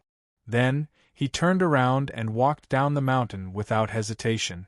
Iron Head Ape nodded to everyone and left. Aunt Lu looked at Sun Lang's back and hesitated. Her body moved, as if she wanted to chase after him. However, Zhao Yunlong stretched out his hand and said lightly, Trust him this time. Lu Shuzhen sighed silently. Sima Ping seemed to sense that the atmosphere was not right. She raised her head and asked, Sir, where did Sun Lang go? Lu Shuzhen said softly, There is something that hasn't been settled yet. She thought for a while, then shook her head and smiled. Forget it, trust him. We should set off. I can sense that Ketu is in that direction. She stretched out her finger and pointed in the direction of the northwest. The wind whistled past. In this direction, in a place far, far away, there was a stretch of mountains. It was steep, mysterious, and rarely visited. Among the Buddhists and Taoists, only a few dozen people knew the specific location of this place and its significance. This was a shelter prepared for the kind and the monsters who could become kind. But today, right now, in a desolate mountain, a girl with bright eyes and white teeth, with long braids, held a purple longsword with red eyes and cried, "So you're also so miserable. I'm the same as you. I'm the last bloodline of the Horned Tiger clan. Not long ago, my only elder brother died. Don't you have any relatives left? Then we are really alike. My name is Siawei. What is your name?" Chapter 326. Several new graves had been erected in the mountains near Bamboo Ridge village.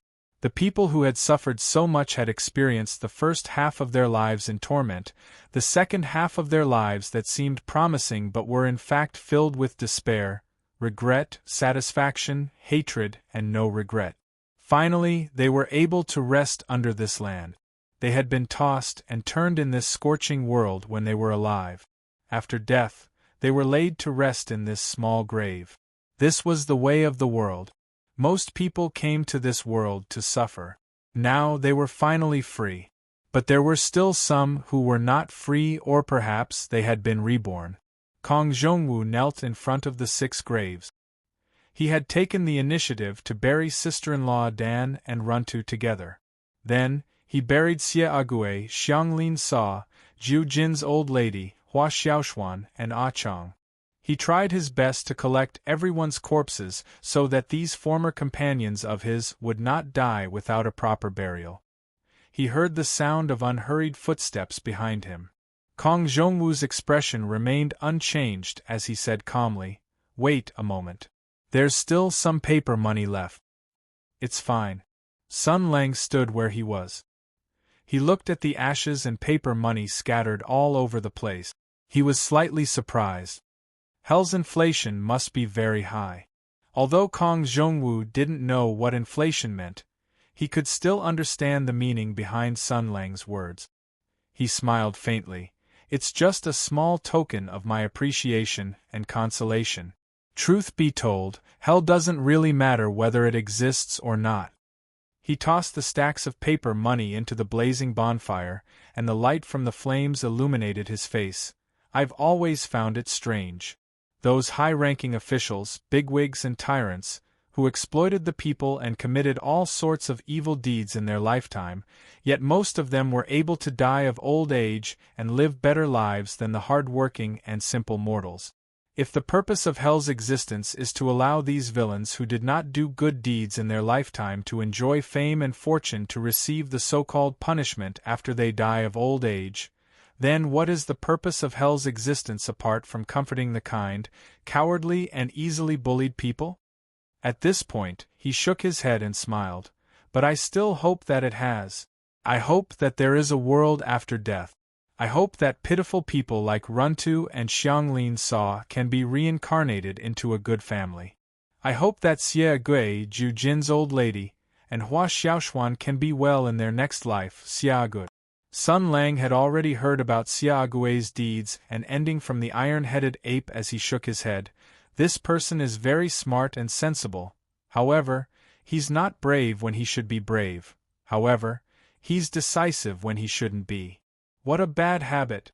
I have to correct it when I'm reincarnated next time." Kong Zhongwu looked at Xiaogui's grave and smiled faintly. "It's not his fault. It's the world that forced him to become like this. I hope that the world after he reincarnates will be better, so that Xiaogui won't appear again," Sun Lang said indifferently. "He stabbed you guys in the end and almost killed you guys. Don't you hate him?" "I might have hated him in the past, but not now." Kong Zhongwu smiled. He put down the last stack of paper money and picked up the wine bottle. The sparkling wine poured down and blended into the ground. "That night, for a child, I turned back and rushed into a place of certain death. I could have avoided it, but reality proved that it was indeed so. Heroine Zhao came just in time, and you also solved this matter beautifully. It seemed that even if I ignored the child and ran for my life, I could still be saved in the end." His eyes were filled with confusion, as if he was recalling the night that turned his life upside down. "But I didn't leave at that time. I was still like a fool. Just like before, I rushed back because the child called me a hero. At that time, if I wanted to survive, the wise choice was undoubtedly to abandon the child who could not escape death. But at that time, I realized that the price I had to pay was too great for me. So that night, the 8 distresses died, and Kong Zhongwu was reborn. The things that I couldn't ask for in the past gradually filled the void in my heart after that night. I used to think that the so-called chivalry and justice were just lies that mortals deceived themselves. I used to think that I could have everything with power, but I was wrong." He pressed his hand against his chest, and pressed it against his chest. He pressed his hand on his heart and smiled. "But it's not too late to wake up. At this moment, all that's left in my heart is pity and joy. I pity those who do good but don't have a good ending, pity those who do evil but don't repent, pity the strong, pity the weak, pity the people I used to hate, pity the people I used to love. I'm happy in this world. It's so ugly, realistic, cold, and cruel, but it has beautiful things that are inspiring, and there's hope, and the most beautiful thing is that I finally realized that the chivalry and justice I pursued in my youth wasn't a lie that the weak deceived themselves. It was rooted in everyone's heart and existed in this world. It used to be illusory and vague, but to me now, it's so real." Sun Lang thought for a while and said with a smile, "You're quite lucky." Kong Zhongwu looked at the 6 tombs in front of him and revealed a gentle smile. "Yes, it's really not bad." The ranger squatted on the ground and casually picked up 3 stones. Then, he placed one on the ground and held the other 2 in his hand. Kong Zhongwu still had his back to him, so he couldn't see Sun Lang's movements. One of the stones in his hand was sandwiched between his 2 fingers. Sun Lang asked nonchalantly, "What about Lu Shuren? Do you hate her?" Kong Zhongwu tidied up the offerings on the ground and asked casually, "Which Lu Shujian are you referring to?" "The current one." Sun Lang fiddled with the stones in his hands and said in a low voice, "Back then, the lively and naive young lady of the Lu family suffered one blow after another due to the teasing of fate and the drawbacks of the feudal patriarchal system. Her nature was strangled, and her fate was manipulated by her parents at will. She missed the carefree past and hated the present when she couldn't breathe. So, in the midst of helplessness and confusion, her special soul was reconstructed and divided. A new Lu Shujian who was strong enough and could respond to her parents' expectations appeared. This new personality was ignorant and didn't know that she was a substitute and a safe haven. In the beginning, Miss Lu was still able to control everything. She only allowed the other personality to appear when she needed it, but as she grew older, she needed the other personality to appear more and more often. Every time Miss Lu, who was as innocent as a child, wanted to come out to play, she would be scolded and made things difficult for her. After a while, she didn't want to come out anymore. But not wanting to come out and not being able to come out are 2 different things. One day, she suddenly realized in horror that the other personality had become so tenacious and strong that she could barely control it. What's worse, the other personality didn't know her origin and the existence of the other personality. So, the other personality became a prisoner. For more than 10 years, she watched the fake that occupied her body replace her life, make achievements, and enjoy everything that should have belonged to her, but she couldn't do anything about it. There was no need for him to continue speaking. Kong Zhongwu finished listening and let out a long sigh. So, because of more than 10 years of life as a prisoner, the original Miss Lu became like this and even secretly plotted such a conspiracy. Fate really makes fools of people. Now, it seems that the current Lu Shujian is also a victim. She didn't know the truth of this matter at first, but when everything came to light, she had to directly face the sadness and disaster that could overturn everything in her past. Sun Lang said faintly, "What do you think?" Kong Zhongwu said softly, "Thank you for clearing my doubts. Now, one of the knots in my heart has been untied. This matter has nothing to do with the current Miss Lu, and the suffering we have suffered should not be borne by her. Even so, with that girl's personality, she won't be able to let it go just like that. But time is the best medicine, and she has a good friend like you by her side to take care of her. One day, she will completely let go of this nightmarish past. I hope that day will come soon." Sun Lang narrowed his eyes and stared at Kong Zhongwu's back. After a long time, he put down a stone in his hand. Then, he gripped the last stone. He said faintly, "Then, what about the other Lu Shujian? Do you still harbor hatred in your heart? Resentment is not something that can be easily extinguished.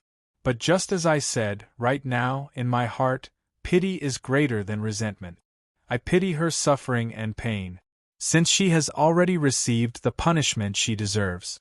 Of course, I don't have the right to forgive her on behalf of the others who were implicated and harmed by her. But as far as I am concerned, I have already forgiven her." Sun Lang said calmly, "What if she hasn't died and still exists in this world in another way? Then I hope she can turn over a new leaf and become a good person. I said before that I don't hate her anymore." Although Kong Zhongwu's tone was soft, it was very firm. "Of course, if she still doesn't repent and continues to harm others, then I will naturally take action to stop her and punish her." You really don't hate her anymore?" The stone was gripped tightly, and the hard edges were crushed by the powerful grip, making a soft sound. Sun Lang's tone was very gentle and calm. He said, "You don't hate her anymore? She gave you martial arts, but she didn't have good intentions. It seemed as if she was giving you hope in exchange for your loyalty and submission, but in the dark, she was secretly plotting to destroy your souls and give you despair. You must have once thought that fate had changed, that you could redeem everything and not let the sorrow repeat itself. But she was hiding in the dark, watching as you foolish people took everything away from you, watching as you cried in despair." He said in a low voice, "You've also felt it, right? At the end of false hope is an unfathomable despair. Fate has been manipulated, trust has been deceived, and the soul has been harmed. Everything is a scam. You've also felt fear, you've also been afraid, you've also felt despair. You should also understand this feeling. Now, you don't hate her anymore?" Kong Zhongwu straightened his body in surprise. He wanted to turn around, but his heart warned him that it was best not to do so. So he continued to maintain his posture with his back facing Sun Lang. In his mind, he instinctively began to think about what kind of answer was the most appropriate. Just what kind of answer did Sun Lang want to hear? This was something he had often done before.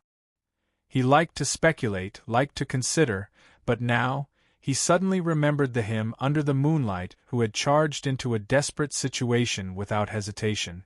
So he closed his eyes and then opened them. His eyes were already filled with pure calmness. He took a deep breath and calmly said, "I don't hate her anymore. Right now, I'm still alive in this world. My martial arts are still intact. I have hope, I have faith, I have begun to believe in the beauty of this world again. All of this is because a few years ago, someone asked me if I wanted power, if I wanted a chance to change my fate. At that time I was muddle-headed, down and out, ridiculed by everyone. I was almost going to waste my life. Although I've experienced countless hardships because of this, hanging by a thread between life and death, and lived in fear, but now, I still want to say that choosing to accept this demonic gift was one of the few correct choices I've made in my life." He laughed.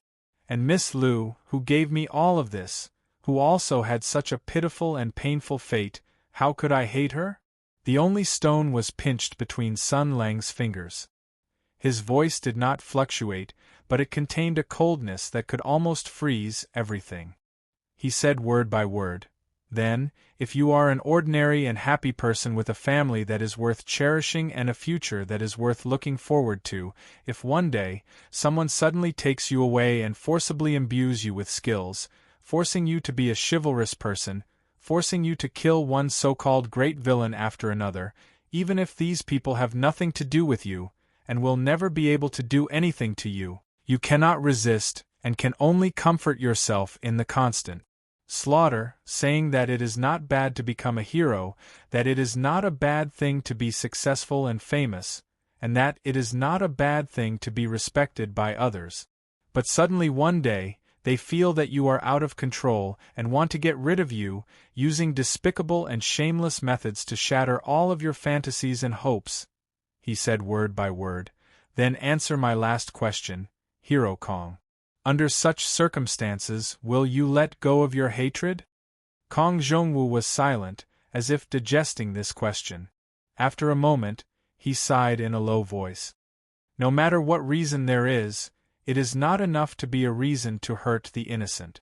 Even if their purpose is sacred and noble, the innocent who are hurt by them will always have the right to revenge. Sun Lang looked calm, without any sadness or joy. Kong Zhongwu hesitated for a moment and said softly, "Of course, there is also the right to forgive. Just like me, when I think of all the suffering I have suffered and all the pain and despair my companions have suffered, my heart will naturally produce unwillingness and resentment, but I will think of the child I saved, of the farmer's last bravery, and of the past brave and stupid me. I think, in this world, there are always many beautiful things that are enough to make hatred not strong. You're just spouting nonsense." Sun Lang threw the last stone aside and stood up. "Well, this matter is over. What do you plan to do?" Kong Zhongwu moved his somewhat stiff body, patted the dust off his body, and stood up. "I can no longer stay in this town. When I was young, I had the dream of riding a horse in Jianghu and doing chivalrous deeds, but I was not strong enough and could not even deal with the injustice in Lu Town. Now that I have martial arts, the world is so big, I want to go and see it." Sun Lang nodded. "That's good, so that Aunt Lu won't be embarrassed when she goes home and sees you at the grave. You are very sensible. Let's go to the town and drink some wine as a farewell. It's my treat." Kong Zhongwu was still not used to Sun Lang's way of speaking, but he still packed up his things and followed his footsteps. "I should be the one treating you.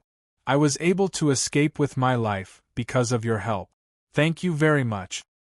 "You don't have to thank me. I'm not a good person either," Sun Lang said casually. "I judged you by my own standards. I thought that you must hate Aunt Lu to the core, and would most likely plot to take revenge and cause trouble in the future. So, with the principle of cutting the weeds and eliminating the roots, I came to ask you. As long as you told half a lie, I would blow your head off with a stone. Look, I'm so fierce and domineering, how can I be a good person?" "Actually, you don't have to say it out loud. I'm still sweating." The layout of the hotels in Lu Town was different from other places. They all had a large curved counter on the street. There was hot water prepared in the cabinet that could be used to warm wine at any time. The workers would leave work in the afternoon and evening. Every day, they would spend 4 copper coins to buy a bowl of wine and stand outside the counter to warm it up and rest.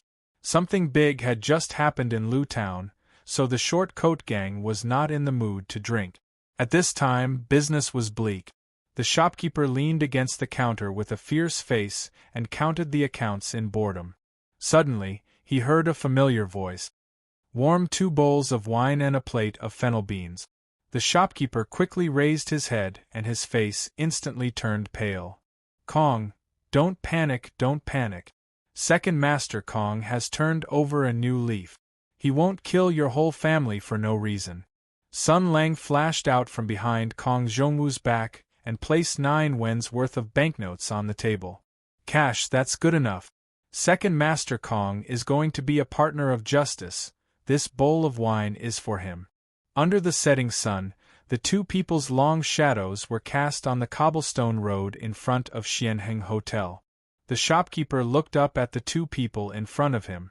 Kong Zhongwu was standing under the sun, and the other person was hiding in the shadow. For a moment, he had an illusion.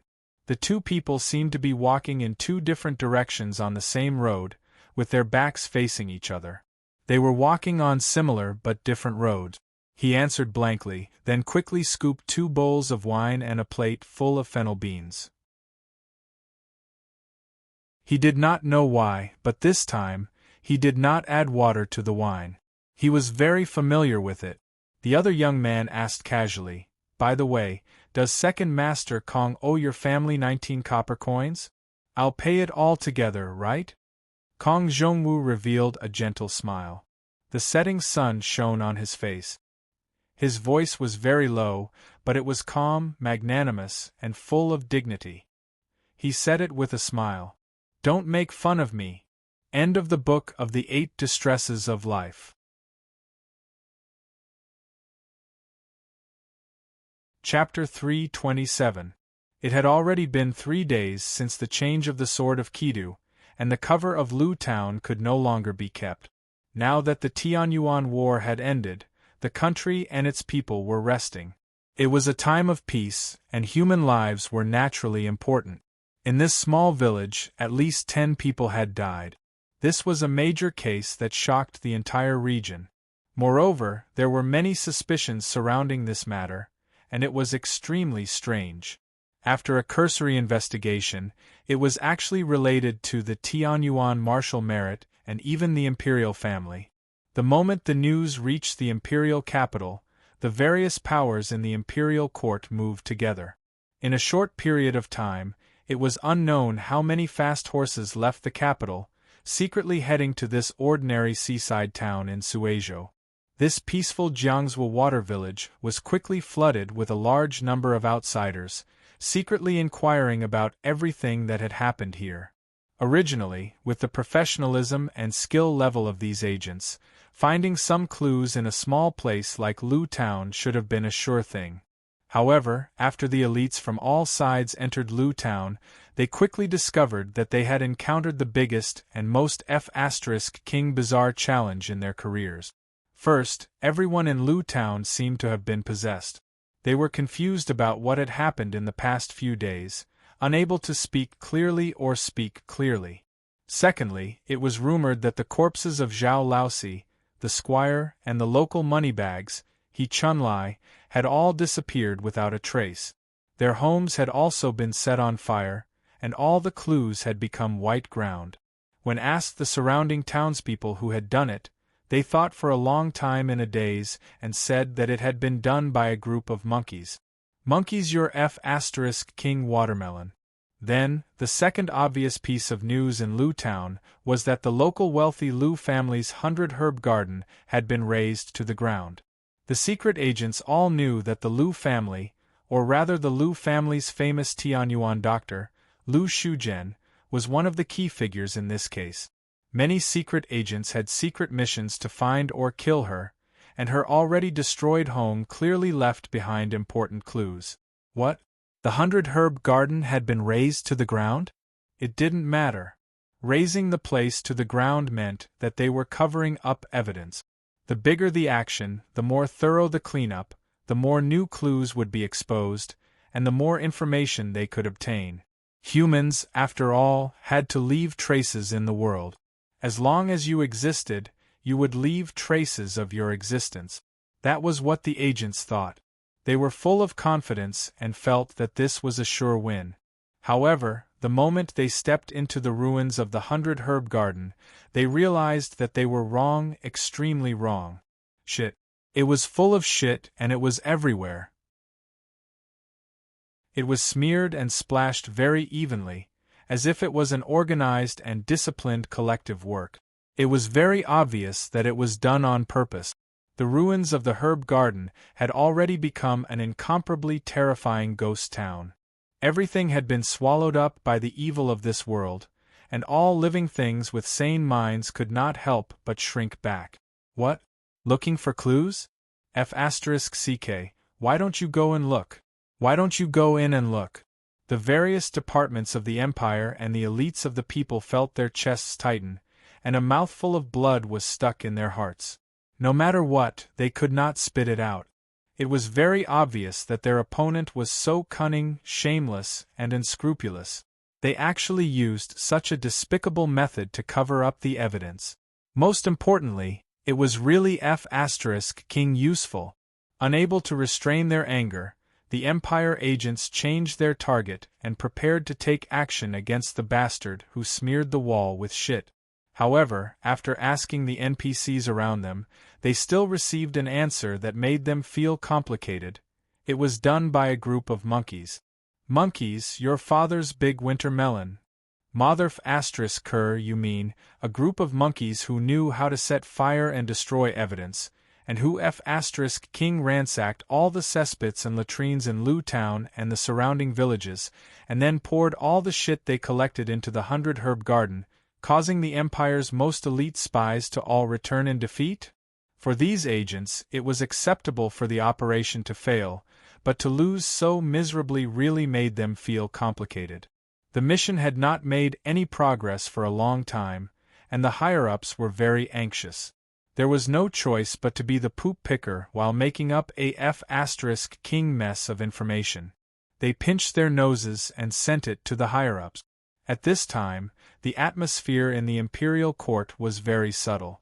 Politics was a very interesting thing, because most decisions and actions were decided by the ass and not the head. It was said that a certain evil force in the imperial court was well aware of what had happened in Lu Town because it was this force that had made contact with the B*TCH and had a long history of dirty dealings with her.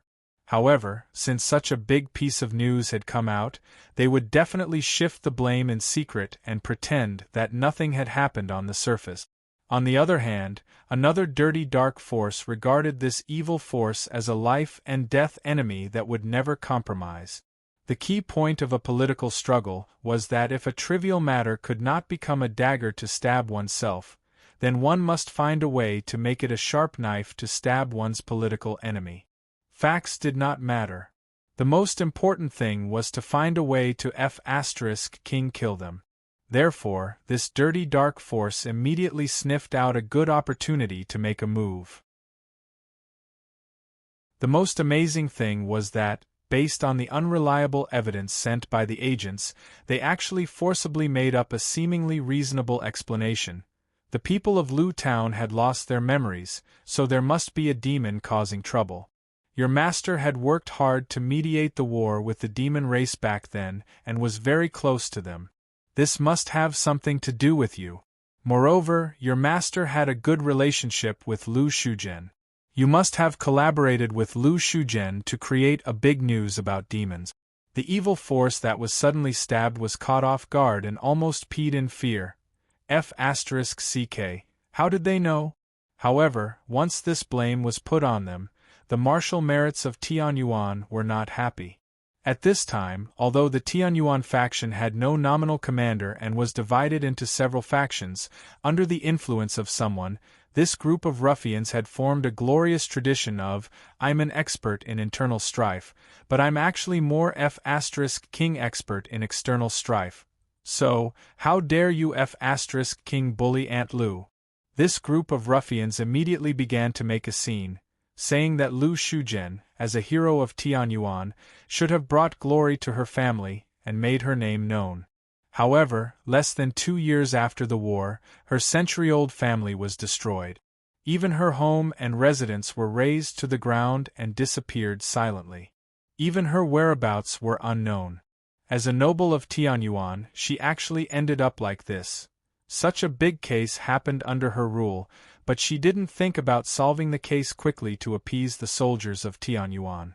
Instead, she put the blame on the victim who had no evidence. CKU, the bloody mother of the provincial governor of Suizhou. The provincial governor of Suizhou, whose seniority was lower, belonged to the civil official line and was a natural political enemy of the martial merits of Tianyuan. He was also a loyal follower of the Dark Force, so he had to work behind the scenes.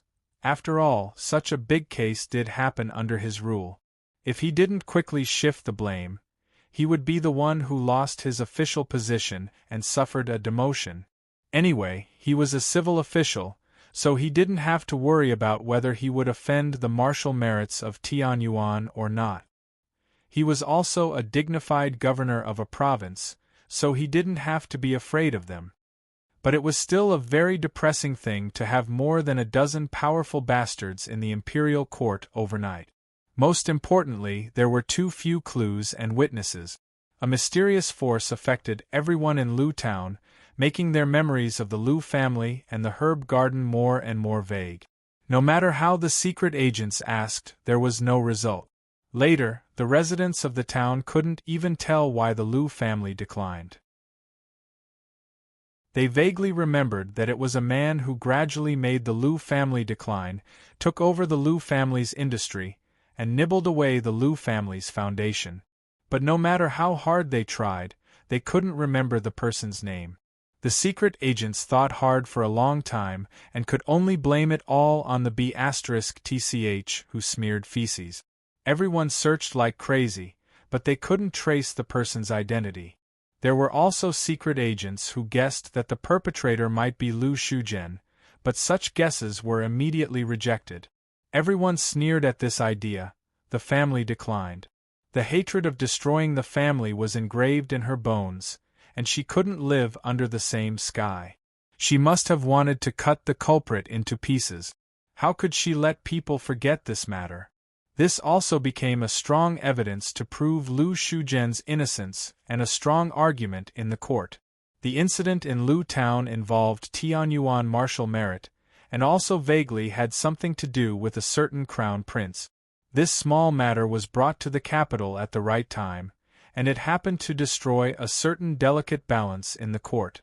The war was over, the sky demon was destroyed, and the biggest external conflict had disappeared. Then, the discussion of who should be the next general secretary became the main conflict in the court. Now, the demons were dancing wildly, and the court was in a mess.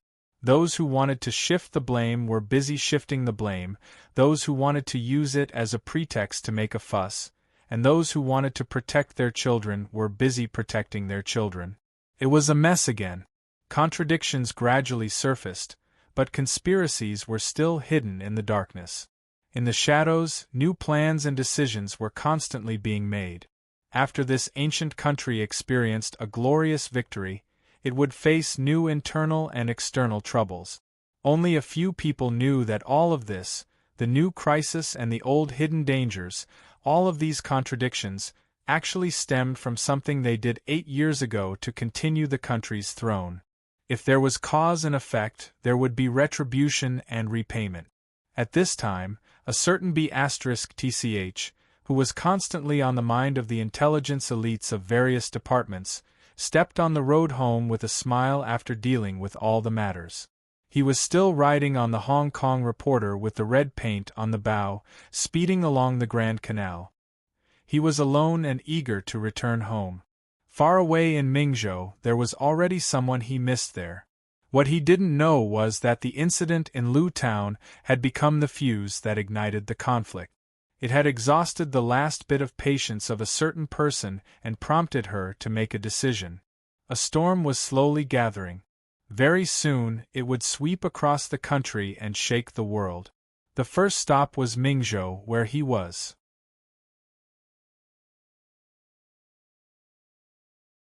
Chapter 328.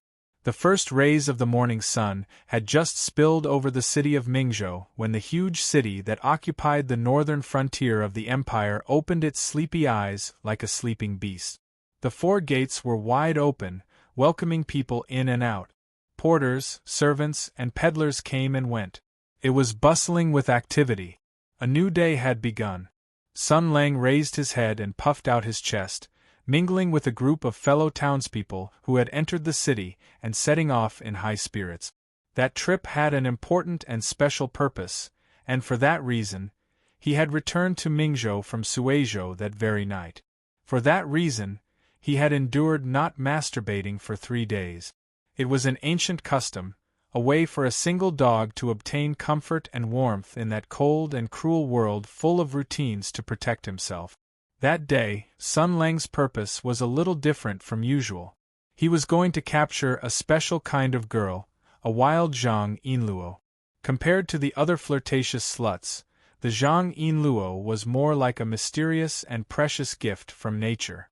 It was an SSR card with full durability and water resistance. It had been persistently fed milk, papaya, and other nutrients for more than 10 years to grow. It was very rare. So far, there were no more than 3 cards with similar attributes and abilities in all of Divine Prefecture. In terms of chest circumference, it was one of a kind. According to Sun Lang's research, the wild Zhang Yinluo was rich in nutrients, especially rich in milk elements. It could provide the necessary nutrients and spiritual food for the physical and mental development of a pure and beautiful youth like him. In particular, the pair of breasts draped in human skin were not only a rare treasure, but also a kind of faith that had lasted for thousands of years and transcended the world. With the bustling crowd coming and going, Sun Lang didn't go straight to the lair of the wild Zhang Yinluo.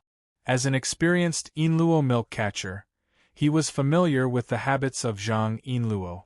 At that very moment, she, who was used to getting up early, must have already woken up Dongfang Xin and Zhuing, and then went out to buy ingredients for breakfast, lunch, and dinner. So, he decided to go to the market and wait.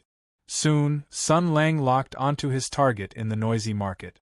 As a warrior with great martial arts skills and a former soldier of the Empire, he was proud of his perception and combat intuition. Sun Lang took out a small mirror, blew off the dust on it, and tidied up his hair. Then, he began to silently move towards his target. Moving stealthily, like a drop of water entering the sea, this was a gentleman's instinct, and also a normal reaction as a babysitter. As a young man with dreams and ambitions, he must learn all kinds of skills in order to pursue beautiful things. This tracking skill originally came from a romance battle game where the main character was to follow 2 different love paths. As a young man who was eager to learn, he played it very well.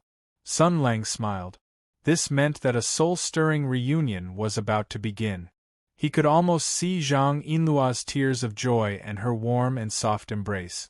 What Sun Lang had to do next was move his body, adjust his state, crouch, get ready, start running, and pounce like a hungry tiger. This series of actions was enough to show that Sun Lang was an experienced gentleman. The most cunning of them all was when he started running, he shouted, "Yinluo!"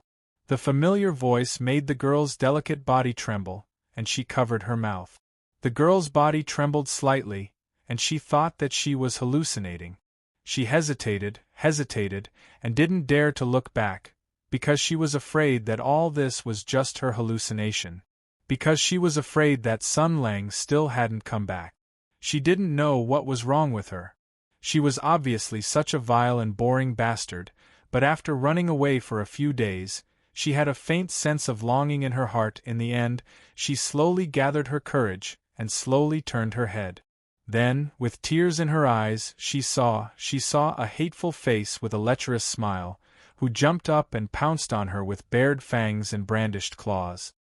"Gwahahaha, I'm back!" Following that, an extremely tragic thing happened. Amidst the horrifying laughter and panicked screams, Sun Lang hugged Zhang Yinluo tightly as fast as lightning. Following that, there was a perverted and terrifying laughter. "Come, let me see. You've grown, you've become skinnier. Yo, it seems like you've grown again. I'm really blessed. In the future, when I have children, I'll let them drink milk. He, this familiar feeling, ho, my cute Yinluo." After a moment, Zhang Yinluo's roar shook the sky. "You bastard, give me some time." Then there was a mess. Miss Zhang snatched a meat cleaver from a butcher's stall, and with a flushed face, she lifted her skirt and chased after Sun Lang. She was like a fierce tiger coming down the mountain, and the wind of the cleaver was whistling. While chopping, she scolded, "Bastard!" Shameless lecher. You still know to come back. You still know to come back. You still know to come back. Why don't you die outside? Sun Lang shouted while dodging. It hasn't been long. At most, it's only 7 or 8 days. Zhang Yinluo waved the cleaver and said angrily, Nonsense. Why do I feel like it's been 2 months? As soon as she said that, she realized that she had misspoken. Sun Lang threw her a coquettish look. You're so annoying. You miss me so much. After the initial panic and confusion, the onlookers soon came to their senses. This was like a young couple abusing single dogs in broad daylight. At that time, people were simple and honest, the world was not corrupted, and people's hearts were not so perverted. Naturally, there was no custom of burning at the stake. Everyone was watching the show with great interest. Suddenly, when they heard the words of the young lady, they couldn't help but burst into laughter and began to jeer. Some nosy people suddenly shouted in the crowd, Kiss! Kiss! Kiss! Since ancient times, it was people's instinct to join in the fun, especially in this kind of situation. Soon, the sporadic shouts became a tsunami of responses. Men and women, old and young in the market were all shouting to join in the fun. Sun Lang nodded his head repeatedly. As an outstanding gentleman, spending money to find a few shills was a proper etiquette and accomplishment. Therefore, with a smile on his face, he opened his arms and walked towards Zhang Yinluo. The girl's face was already red with embarrassment. She couldn't even hold the cleaver steadily. Seeing Sun Lang walking over without any defense, she thought, what should I do? I can't just slash him with the cleaver. She looked at Sun Lang walking closer and closer. Her heart was in chaos. There was joy, anger, and even more anger. This dead person, why can't he come back in one piece? Why is he always doing this? Her heart was in a mess. Seeing Sun Lang slowly approaching, her heart was in chaos. She didn't know what to do. What should she do when he comes over? His martial arts were so high, slashing him would be useless. But if she didn't slash him, should she obediently let him kiss her? If she didn't let him kiss her, wouldn't he feel embarrassed? Would he use force? And there were so many people around. Around people, so many. Zhang Yinluo suddenly realized the crux of the problem. She seemed to be petrified. Her neck turned to the side. The market was crowded with people. Everyone's eyes were bigger than copper bells. The only thing missing was the words, I want to watch a show, written on their faces. Among them, there was no lack of aunties who set up stalls in the market every day. Every one of them looked at her with an inexplicably gentle and frightening gaze. Their eyes were full of sighs and emotions. It was as if they were reminiscing, back then, this beautiful body of mine was taken advantage of by that rough man of mine.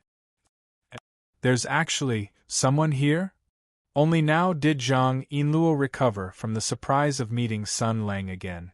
She finally reacted. At this time, she was still under the gaze of many people.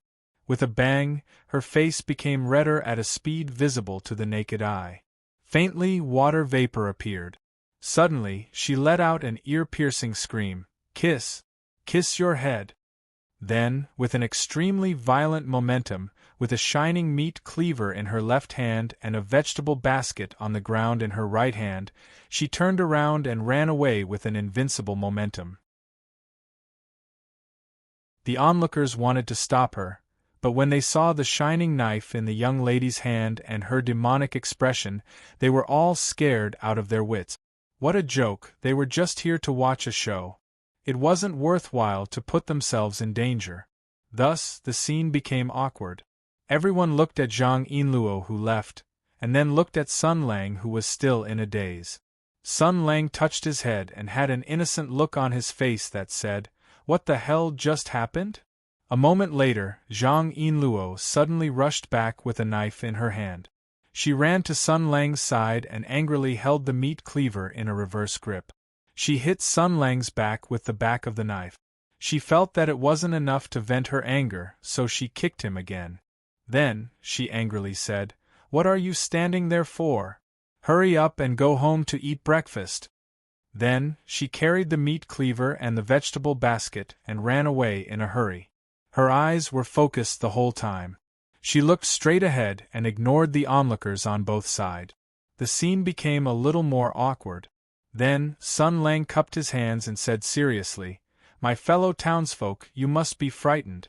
My wife is good in every way, but she's not very frank." Everyone couldn't help but show a smile like an experienced driver. Then, they roared with laughter. The market was filled with a cheerful atmosphere. Then, the original order was restored. Sun Lang came to the butcher, who was also in a daze. He took out a small ingot of silver and handed it over. "Master, I'm sorry about the money for your knife. She's too young." The innocent butcher was delighted at first. He happily took the silver and threw the matter of being robbed empty-handed to the back of his mind. He looked at Sun Lang sincerely. "Brother, be careful. Your wife is a little hot-tempered. If there's an argument in the future, please don't let her get hold of anything." I know. Sun Lang gave a thumbs up and showed a confident smile. A real man with a cute big breast. Butcher was stunned at first, then he revealed a lecherous smile as well. "He must have gotten the wrong idea," he said mysteriously. "Little brother, you have good taste. This wife of yours is really gifted. You bastard, how dare you peek at my wife?" Sun Lang's expression didn't change. He smiled gently and said, well said. "I'm really sorry to disturb you today. Here, I have a little gift. Mingzhou is located in the northern border. Although there are river fishes, there's no seafood. I'm not talented, but I've traveled extensively and made a lot of friends. Recently, I got some local seafood from a barbarian land thousands of miles away." Chapter 329. When Sun Lang returned to the immortal fishing pavilion, Zhang Yinluo was humming a tune as she cleared the table and set up the table for breakfast. When she turned around and saw Sun Lang, she was delighted at first, but then she snorted and turned her head away. The ranger walked into the hall and took a deep breath to relax himself. He looked at Zhang Yinluo and said seriously, "Yinluo, what's wrong?" Zhang Yinluo listened to his solemn tone. She was 30% curious and 70% on guard. She was afraid that this fellow would do something that would shock the world again. Sun Lang looked at the girl and said seriously, "Don't go to that market again. Do you know what it is?" "You don't have to tell me that." Hearing this, Zhang Yinluo's face turned red.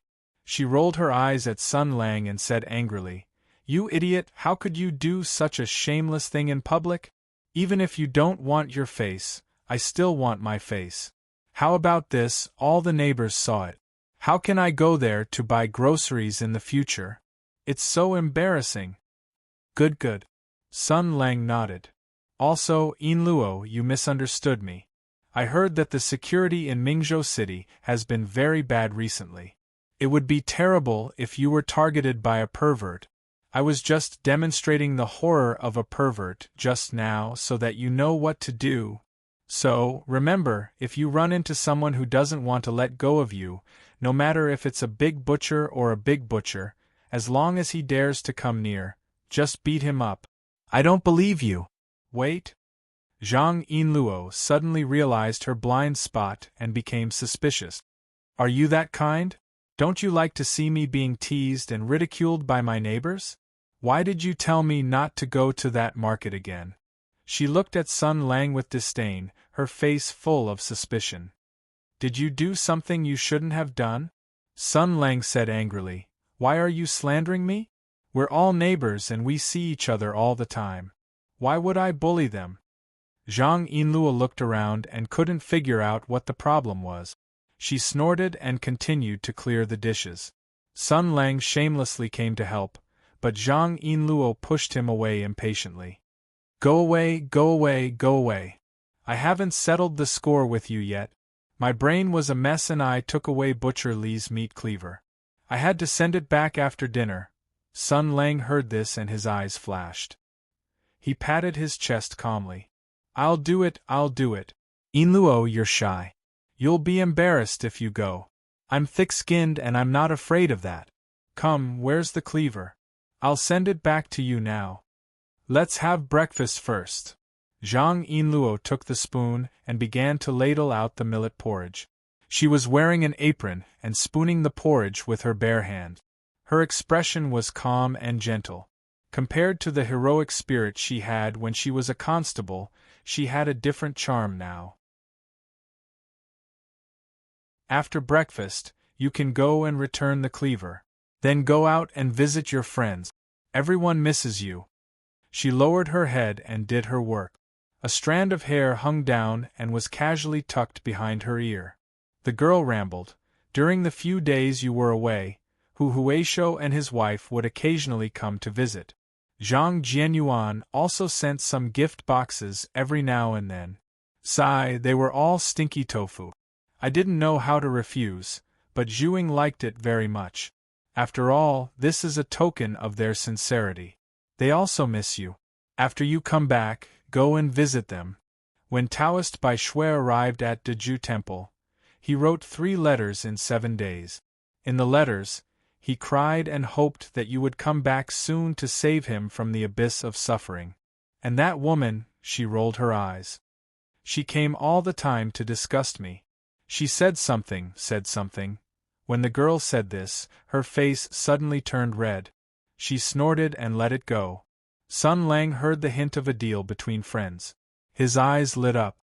What did she say? What did she say? Zhang Yinluo's face turned red.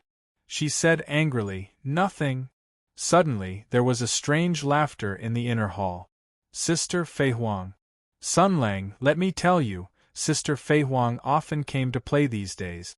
She would suddenly appear when Big Cow Zhang was washing clothes, reading books, or in a daze. She would shout, Sun Lang doesn't want you anymore. Or Sun Lang and I are engaged. Words like that always scared her so much that she almost jumped up. Then, she would take the opportunity to quarrel and even fight with each other. It has basically become a daily occurrence. When Sun Lang heard this, his eyes shone brightly. He praised Zhao Feihuang and Dongfang Exin in his heart, and then asked directly, what did Yinluo quarrel with her about? Big Cow Zhang. Dongfang Exin flashed out from the inner hall and said with a smile, she said, with a whoosh, a simple-looking meat cleaver covered in blood patterns, with a hint of the fragrance of pork ribs, flew through the air and nailed into the doorpost beside Dongfang Exin. Zhang Yinluo slowly turned her head and said with a smile, what did I say? You didn't say anything. Dongfang Exin swallowed her saliva and immediately acted like a docile little wife. She carefully said, he. Zhang Yinluo smiled with satisfaction. Then, she turned her head and looked at Sun Lang. Her smile became even more charming and beautiful as she said softly, if you want to know what I said, you can ask me directly. Why do you have to ask Dongfang Exin? She might have heard wrongly, don't you think so? Sun Lang said with a straight face, you're right. Comrade Zhang Yinluo, I made a formalistic mistake of gossiping. I'll reflect on myself here. Zhang Yinluo nodded with a smile. All right, sit down and prepare to eat. The two of them elegantly sat down at the fastest speed. Only when their gazes met did Sun Lang and Dongfang Exin see a faint disdain in each other's eyes. You coward! What are you looking at? You're also a coward. Dongfang Exin was anxious to get rid of this awkward atmosphere. She looked around and realized that the vicious and despicable tomboy was not there. She raised her eyebrows and asked, where's that old woman? Your sister. Sun Lang divided the chopsticks. She has something to do, so she has to go back first. Dongfang Exin's dog eyes lit up. He slapped the table and stood up. He was both surprised and happy. You're pregnant, you want to go back and take care of the baby? Oh F***ck. The F***King Zhao family has a descendant. I'm free. Sun Lang rolled his eyes at her. Raise your head, she's just going to do an escort mission. Dongfang Exin curled her lips. Tsk. I spent so much effort to create an opportunity for her, but this tomboy who can't get married doesn't know how to cherish it at all. Hey. Sun Lang. At a time like this, you have to take out your courage and responsibility as a man. She's a woman. She's shy and embarrassed. Take the initiative. Go to her. Get her pregnant. Seeing that this little girl was getting more and more ridiculous, Zhang Yinluo arranged the things properly and casually flicked his head. All right, stop talking nonsense. Eat. From the beginning of this topic until now, Zhang Yinluo's expression did not change at all. Even when she mentioned things like nurturing the baby, taking care of her, and getting pregnant, her expression did not change at all, and she did not take it to heart at all. Sun Lang had been paying attention to her expression the entire time, and was a little unhappy. Then, why are you so calm?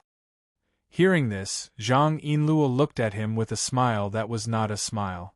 Do you want me to express anything? F***ck, this little girl, she's actually teasing me? Sun Lang immediately felt that his husband's strength was not enough, so his tiger body trembled. He coughed lightly and pretended to be indifferent. I met a lot of beautiful big sisters in Lu Town this time. Zhang Yinluo took a fried dough stick and took a bite. Oh, it's a pity that no matter how beautiful you are, you won't be able to touch it. Little girl, do you know that your monopoly in the milk industry is about to be gone forever? If you knew about Aunt Lu's matter, would you still be so calm? Do you think that you can get the upper hand with just that pair of breasts? Don't think that you've already won. But Master Lu's matter is really complicated. I can't explain it clearly in a short time, and if Yinluo knew that there's another woman in this world who can resist my great strength, what would she think? This matter needs to be considered in the long run. I don't want to say it now, not to mention that she probably won't believe me. Sun Lang thought for a moment and decided not to say it first, but when he saw Zhang Yinluo's complacent look, he was a little unhappy. He thought for a moment, then suddenly revealed a kind smile, and looked at Dongfang Xian. This time, I went to Lu Town. I encountered a lot of fun things. Do you want to hear about it? Dongfang Xian had been influenced by Sun Lang for a period of time, so when she saw his cheap smile, she knew what he wanted to do. Thus, the girl immediately blinked her eyes and replied with an innocent voice. Big brother Sun Lang, I really want to hear about it. Zhang Yinluo still didn't know that a conspiracy against her was about to unfold.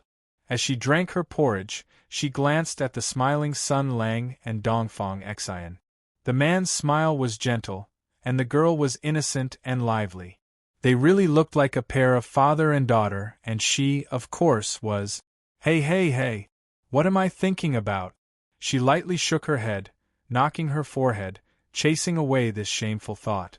She then heard Sun Lang say, "This 100-herb garden has already become a ghastly ghost town. There are all sorts of strange and grotesque monsters, terrifying and frightening. And the most frightening of all is a monster called the flying centipede. This kind of monster has a huge body and has many legs." Under Sun Lang's detailed and lifelike description, the image and characteristics of this monster slowly took shape. The terrifying hunter hiding in the grass had a strong explosive power and jumping ability, and would often jump up like lightning, tightly clasping onto the back of its prey, and then bite through its opponent's back. Flesh and blood splattered as it drilled in, swallowing the bone marrow bit by bit, replacing the spine, until it swallowed the brain, occupying the brain, hooking onto the nerve lines with its stomachs, turning the dead prey into a living puppet. Sun Lang spoke vividly, and his eyes kept on glancing at Zhang Yinluo. Zhang Yinluo was not good at dealing with this kind of strange topic, and when she heard it, she felt a chill run down her spine. Not long later, she forced herself to calm down and stood up. I'm full. There are still a few clothes that haven't been washed." Looking at Zhang Yinluo's fleeing figure, Sun Lang and Dongfang Xian looked at each other and laughed at the same time. Laughing, Dongfang Xian sighed. "This cow spirit is indeed a little cute. But Sun Lang, do you like her a little more, or do you like her physique a little more? Sun Lang was stunned for a moment, and touched his chin. For a moment, he really couldn't say anything, but he immediately came back to his senses and rolled his eyes. Little brat, don't worry about adult matters. TSK. Dongfang Xin gave him the middle finger. But when you said that, I almost forgot. Sun Lang suddenly thought of something, and his expression slowly became serious. Maybe I should start investigating. He had always been puzzled as to why Zhang Yinluo was able to resist his great protective power. After thinking for a long time, he could only attribute it to a special physique. But during this trip to Lu Town, Auntie Lu was unable to resist at first, but later on she was able to casually touch him. The key to this transformation was the Ji-Du demonic power in her body. The Ji-Du demonic sword was enough to be on par with the Seven Luminaries' sacred sword, so when its power appeared on a mortal's body, it was enough to resist the great protective power? But if this guess was correct, then Yinluo, did you also have some secret? Perhaps it was time to start investigating.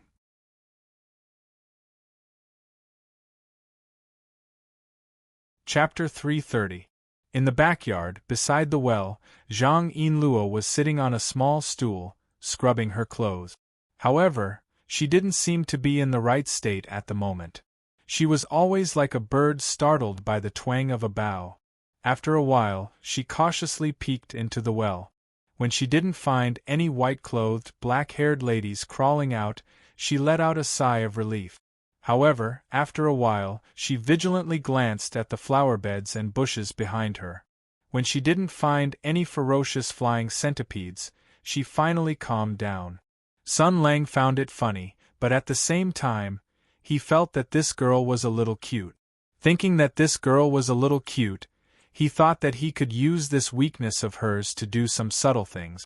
Then, he thought that after unlocking his H-mode, he could tell her these monster stories in bed. Then, Sun Lang's imagination could only leap so far at this level. When Zhang Yinluo heard the noise, she suddenly turned around like a frightened little animal. When she saw that it was Sun Lang, she let out a sigh of relief. Then, her face turned red and she angrily said, "What are you doing here?" Seeing her like this, Sun Lang's eyes lit up. He took a few steps forward and said with surprise and joy, "Are you washing your underwear?" This be *tch. However, Sun Lang's arrival clearly alleviated the fear and helplessness in Zhang Yinluo's heart. Her courage greatly increased, and she didn't care about Sun Lang's nonsense. She sighed and said, "Are you full? Do you want to take a bath first, or?" Sun Lang stood at attention and saluted. He loudly said, "Reporting to Chief, I want to eat you first." Zhang Yinluo didn't even have the desire to roll her eyes. She sighed and said, "What do you want? If not, change your clothes and return Butcher Li's knife.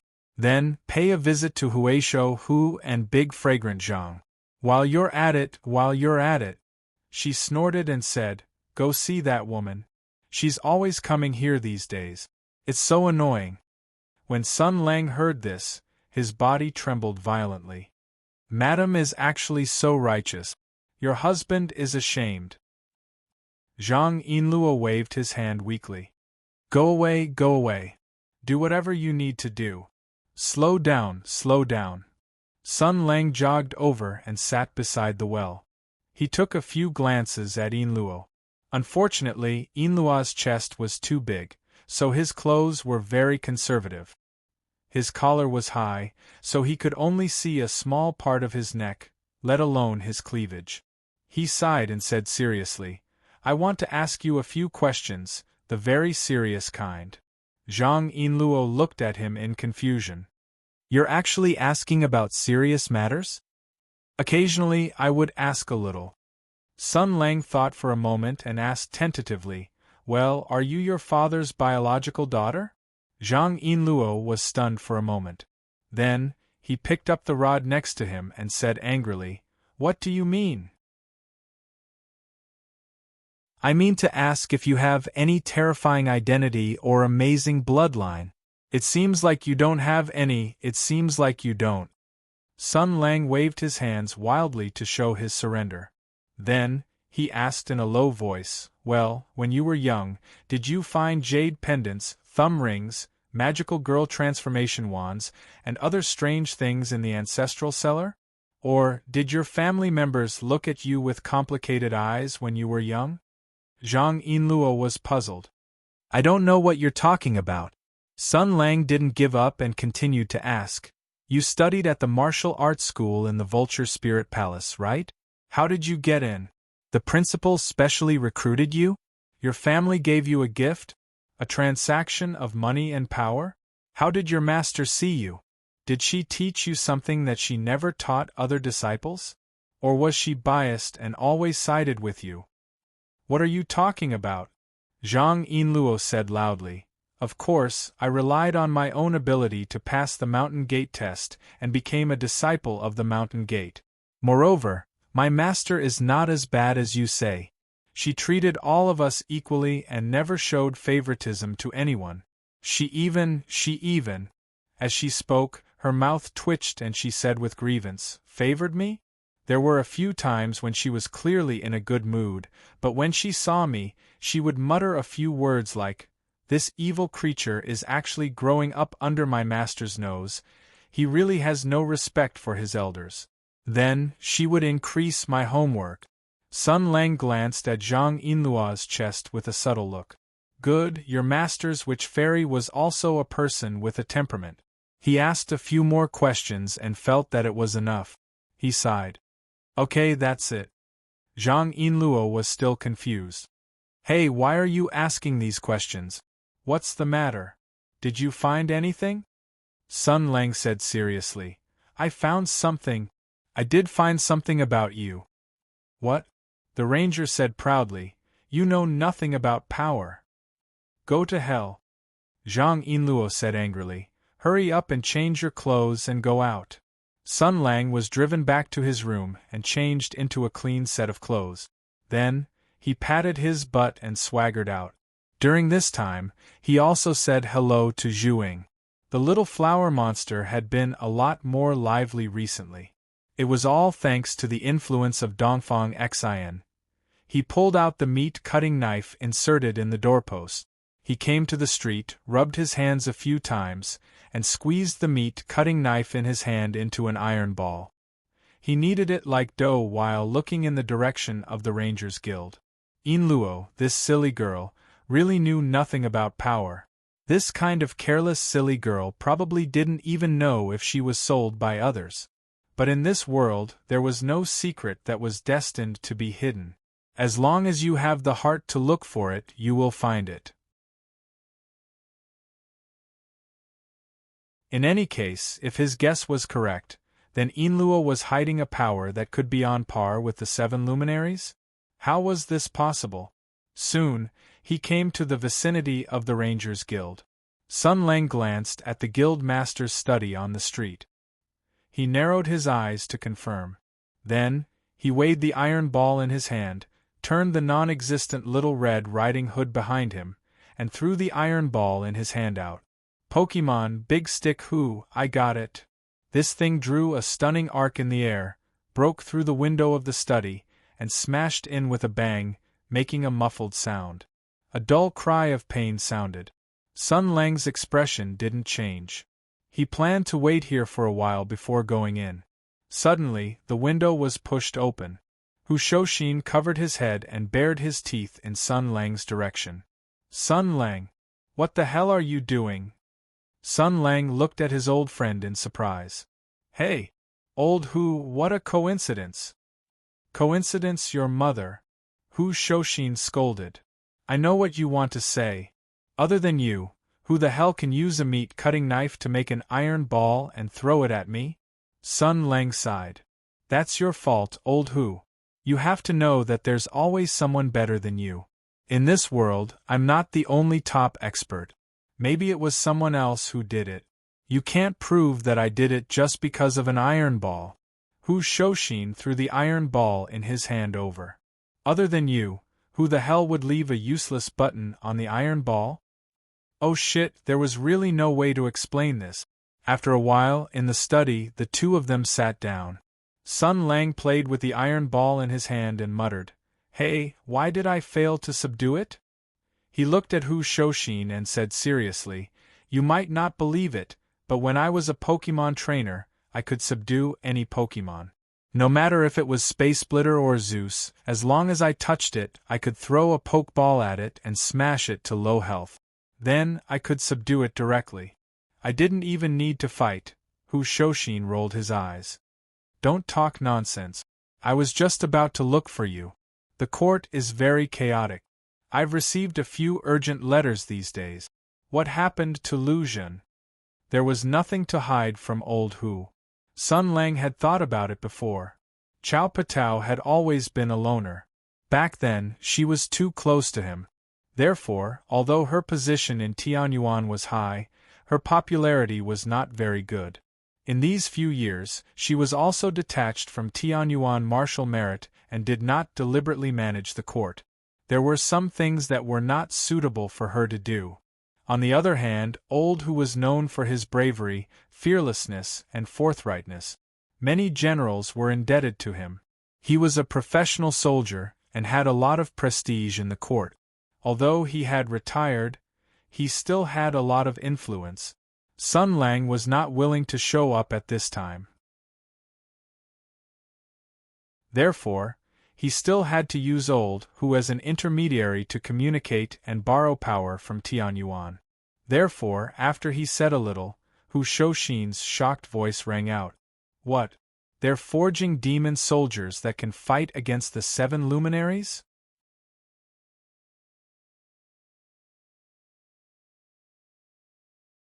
Chapter 331. Hu Shoshin said in shock, "What? They are forging demonic soldiers that can contend with the 7 luminaries?" Compared to old Hu's shock, Sun Lang was much calmer. The ranger picked at his fingernails and said lazily, "Yes, half of the 7 luminaries have been destroyed, and the rest are not much better. If it were me, I would also find a few more who can fight to boost my courage. How normal is that?"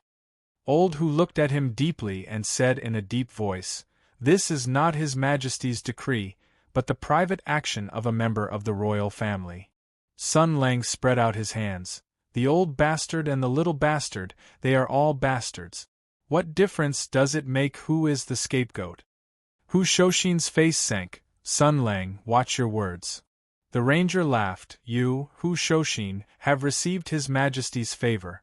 You have been loyal to the country, and the country has not lacked rewards. You have been a general all the way. Even if you have retired from the army, you have not taken back the thunder bow and thunderbolt string. You have not been treated unfairly at all. As a lackey of the imperial court, it is only right for you to call out for your master." His smile gradually turned cold. "But what does that have to do with me?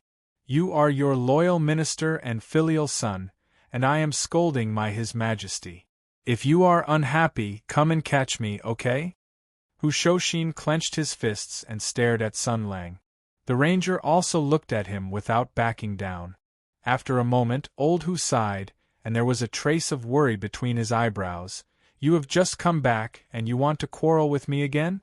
Sun Lang, I originally thought that being able to see you again was a great joy, but why do I feel that recently we have become a lot stranger, a lot estranged?"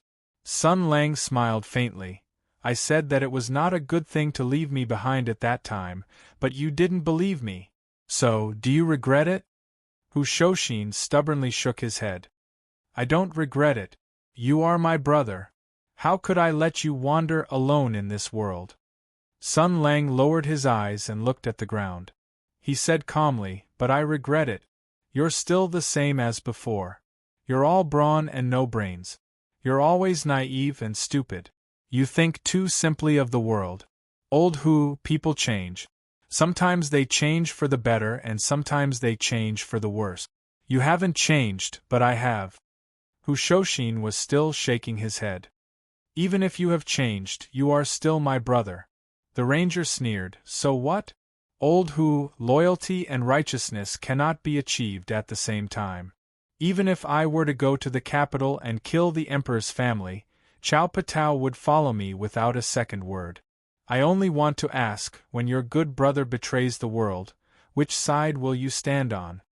Hu Shoshin took a deep breath and said angrily, "Why did you do that? You never told me what happened in the battle at the Great Barren Mountain. You never told me why you have such a deep hatred for the imperial court. If you don't tell me, how would I know?" Before he finished speaking, Sun Lang said softly, "Chao Patao would never ask about these things. That's why I didn't tell you. Chao Patao never asked for reasons, so no matter what happened, I would stand by her side. You always want to know what's right and what's wrong. But there are some things in this world that only have standpoints. There's no right or wrong. You and I can't stand on the same side. Even if you can tell who's right and who's wrong, it's just torturing yourself." Old Hu was startled. "Unfortunately, the truth is hard to predict. I originally wanted to live here quietly for a while, but first there was the matter of Miss Zhao's demonic weapon, and then there was the appearance of the horned tiger of the demon clan, and then there was Ping Yidao being hunted down. The 6 years of nightmares are still haunting me. I can't help but be drawn into the vortex. Perhaps this is fate." Sun Lang closed his eyes and then opened them. His eyes were as cold as frost. "Now you're also involved. But no matter what happens, remember to be a bystander. If you dare to meddle in my business, then I'll destroy your martial arts and break your legs." After an unknown period of time, when Hu Shoshin came back to his senses, Sun Lang had quietly left. He looked at the chair where Sun Lang had sat and sighed softly. "When did our relationship become like this?" He sighed softly. "Originally, it was a brotherly relationship. A friendship that had been forged through mountains of corpses and seas of blood on the Tianyuan battlefield. How did it become so awkward now? You can't be both loyal and righteous, you can't be both loyal and righteous." He closed his eyes, clenched his fists, and took a deep breath. When he opened his eyes again, his eyes were as firm as steel. "I don't care what Zhao Yunlong is like. Hu Shoshin is Hu Shoshin. You said that you can't be both loyal and righteous, but I'll show you that I can be both loyal and righteous." He thought and said, "Sun Lang has a deep prejudice against the Empire. He wants to see the imperial court become a joke. That's why the Empress gathered forces and secretly forged the demon sword Ji Du. He was also happy to see it happen. He can't wait for the battle for the Crown Prince to become more intense. The more people die, the happier he will be, but I can't. Since I already know about this matter, I can't ignore it." He took out a piece of paper and spread it on the table. He ground the ink and picked up the brush. "Lu Shugen's position is very awkward now. I can't mention it. Now, there are many people who want her dead. I can't harm her. Now, the important thing is not how to settle the matter of Ji Du and Lu Zhen. It's the members of the imperial family who have formed factions and secretly plotted, threatening the stability of the empire. I have already retired from the army and resigned to return home. I don't have the qualifications to participate in politics. However, in the imperial court I have many good friends and confidants. There is no lack of people who are loyal to the empire. I have to find someone to discuss. But I can't mention the source of the information. Sun Lang doesn't want to reveal his identity, so I can't say anything. I can only use my name." Hu Shoshin made up his mind and picked up the brush. "This matter is very confidential. I can't leak it out. I can only discuss it with him first. Not to mention that Hu Shoshin was writing a letter." Sun Lang left the Zhongyi restaurant. He looked back and sighed softly. "Damn it, now I can't even talk to old Hu. With my short temper, why should I talk to him about this?" The ranger took a step forward, sighing as he walked. In this short month, he had experienced so many things. His heart, which had been silent for 2 years, was slowly becoming restless. The recent series of events were like sparks, constantly provoking the anger that had been extinguished for 2 years. There was no one in the world who knew the inside story and the reason behind the sword of Ketu better than him. However, he only sneered at this. If it wasn't for the sake of saving Auntie Lou, he even wanted to directly throw Ketu onto the streets and cause this matter to stir up a storm, the bigger the better, the battle for the crown prince of the imperial capital. Well, the imperial family was a family of bastards who killed each other. He hid among them, fanned the flames, and made the matter bigger and bigger. A group of people fought until their heads were broken and their brains were beaten to a pulp. The final winner would win the prize of being executed by Sun Lang on a moonless and windy night. Wouldn't such a godly development be beautiful? Wishful thinking, but damn it. Sun Lang touched his head and looked back. He said resentfully, "I felt so good pretending that I could only run away. I forgot the real purpose of this trip. Originally, I wanted to ask Old Hu to help investigate the information about Inluo and see if I can find any clues. If I go back with my tail between my legs, I will lose face." He thought about it for a moment. Previously, he had been domineering and murderous. He had pretended to be arrogant and told Old Hu not to meddle in his business. Then, he pretended that nothing had happened and went back to ask Old Hu to look into his girlfriend's matter. Although I can beat Old Hu up if he laughs at me, but I still don't feel good about it. Sun Lang struggled for a while and then shook his head. "Damn it, without you, Butcher Hu, I will eat a pig with hair. I don't believe." He considered for a moment, and then revealed a smile of understanding. Sun Lang took out a small mirror from his bosom and tidied up his hair. He laughed heartily and nodded. I think it's time to pay a visit to my future father-in-law. What information could be more detailed and accurate than the information provided by Inluo's biological father? It is the first time you are meeting your father-in-law. Should I bring some gifts like local products? The Zhang Mansion in Mingzhou. The mansion stretched for hundreds of years. The local rich and powerful family only needed a little opportunity to be promoted to an aristocratic family and comfort their ancestors. Such a heavy responsibility was on the shoulders of every member of the Zhang family. It was their shared responsibility. But no doubt, as the helmsman and leader of the family, the master of the Zhang family was the one with the greatest responsibility. At this moment, Mr. Zhang was strolling in the garden. For a moment, he almost looked up to the sky and sighed. The affairs of the world are unpredictable. My daughter is beautiful and talented.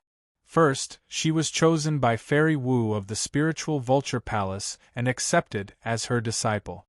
She was taught the divine kung fu that was famous in the divine land and looked down on the world. Then, she stood out among many talents and traveled to the country of flames to study the firearms of the divine power of flames. She can be said to be a master of both Chinese and Western art. Her vision is broad and her future is bright. She is one of a kind in the world. She has also been recognized by the Jinghong Sword of the Imperial Army. She is the most outstanding person in the world. I have bribed and arranged for her to return to Mingzhou and take up the post of arrester of the Six Fan School. She only needs to practice for 3 years and experience the way of dealing with people. After 3 years, she will have great achievements in martial arts, understand the ways of the world, and have good qualifications. Then, she will take part in the military selections and become a member of the Zhang family. By then, with the help of the family allies and the support of the Spiritual Vulture Palace, even if she enters the imperial court, she will have a smooth career. Maybe in 20 years, she can even become the master of the Zhang family. It is not too much to ask for. I have such a daughter. My life is not in vain. I had arranged everything so well, but who knew? The daughter that he had raised for so long was actually snatched away by a bastard that came out of nowhere. As soon as he thought of this, Mr. Zhang became furious. Since ancient times, some toads who couldn't eat the meat of a swan would make up a bullshit story about a poor boy and a young lady to comfort themselves. After thousands of years, some young ladies even believed it. As the master of the Zhang family and one of the wealthy families in the northern region, Mr. Zhang had heard a lot of similar stories in his circle. Since childhood, he had always been on guard. After all, he knew that his daughter was stubborn. If she was cheated by a little bastard who came out of a crack in a rock, wouldn't that be terrible? Therefore, he cultivated both internally and externally. On one hand, he paid attention to his precious daughter's interpersonal relationships and kept an eye on her. On the other hand, he taught Zhang Yinluo diligently to cultivate her into an upright and good girl, awakening her sense of responsibility and belonging to the family. He even held his nose and allowed the group of old women in the Vulture Palace and abroad to brainwash his daughter, making her develop a competitive temperament such as a woman should strive for self-improvement and a woman should not lose to a man. His purpose was to make her become arrogant and indifferent to personal relationship. She regarded all men in the world as nothing and was determined to achieve something great. Unfortunately, he had been on guard day and night, watching her every day. In the end, he still ran into this mess. As soon as he thought of this, he felt his anger rise and his hands and feet tremble. In the past 10 years, every time he thought of this kind of thing, he would sneer in his heart and then make a great promise. If his precious daughter was pestered by some bastard who came out of nowhere, he would smash that bastard's head without hesitation. But now, how could that bastard who came out of a crack in a rock be so good at fighting? Sun Lang, a paladin who jumped up and down every day and did not do his job. He was sloppy, lazy, and casual. His family background was unknown, and his birth was unknown. There was no intelligence, and no information could be found. The only thing that could be found was the most fatal point. This bastard could smash my head with one punch. Alas, father-in-law, what's troubling you? Tell me, and I'll help you share your worries. Mr. Zhang was in a helpless sorrow. Hearing this, he waved his hand and said, "It's none of your business. Go away." His body trembled as if he had been electrocuted. He opened his eyes wide and turned his head to look. He found a hateful and abominable figure standing not far away, with a broken basket in his hand. His smile was so annoying that it made people want to punch him. Mr. Zhang raised his trembling hand and pointed at the bastard in front of him. He stuttered, How did you get in?" "I climbed over the wall." The other person's tone was so natural, as if he was talking about what he had eaten today. Mr. Zhang felt that his blood pressure was soaring. What are you doing here?" Sun Lang smiled shyly and handed the broken basket to Taishan, to give the betrothal gift. Mr. Zhang felt that his inner strength was roaring and screaming to kill the bastard in front of him. He was so angry that he stuttered, Before he finished, Sun Lang smiled. "I'm kidding." Before Mr. Zhang had time to relax, he heard the other person say, "Are you kidding? I married your daughter with my ability. Why should I give you gift? I'll fight with you."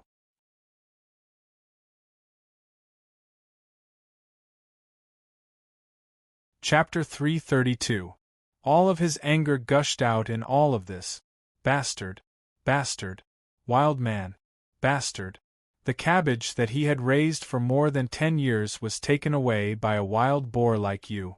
Mr. Zhang roared angrily and waved his iron fist of Taishan's sanction.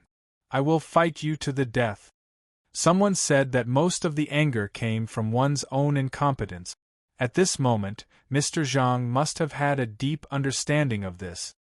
His heavy fist was easily blocked by the opponent, and the bastard still had the guts to laugh. "Father-in-law, I didn't come here to fight with you," Mr. Taishan roared. "Don't call me father-in-law. You wild boy." Sun Lang was still smiling. "Don't take it seriously, I'm just playing. I don't plan to find a father who can ride on my head." "Playing?"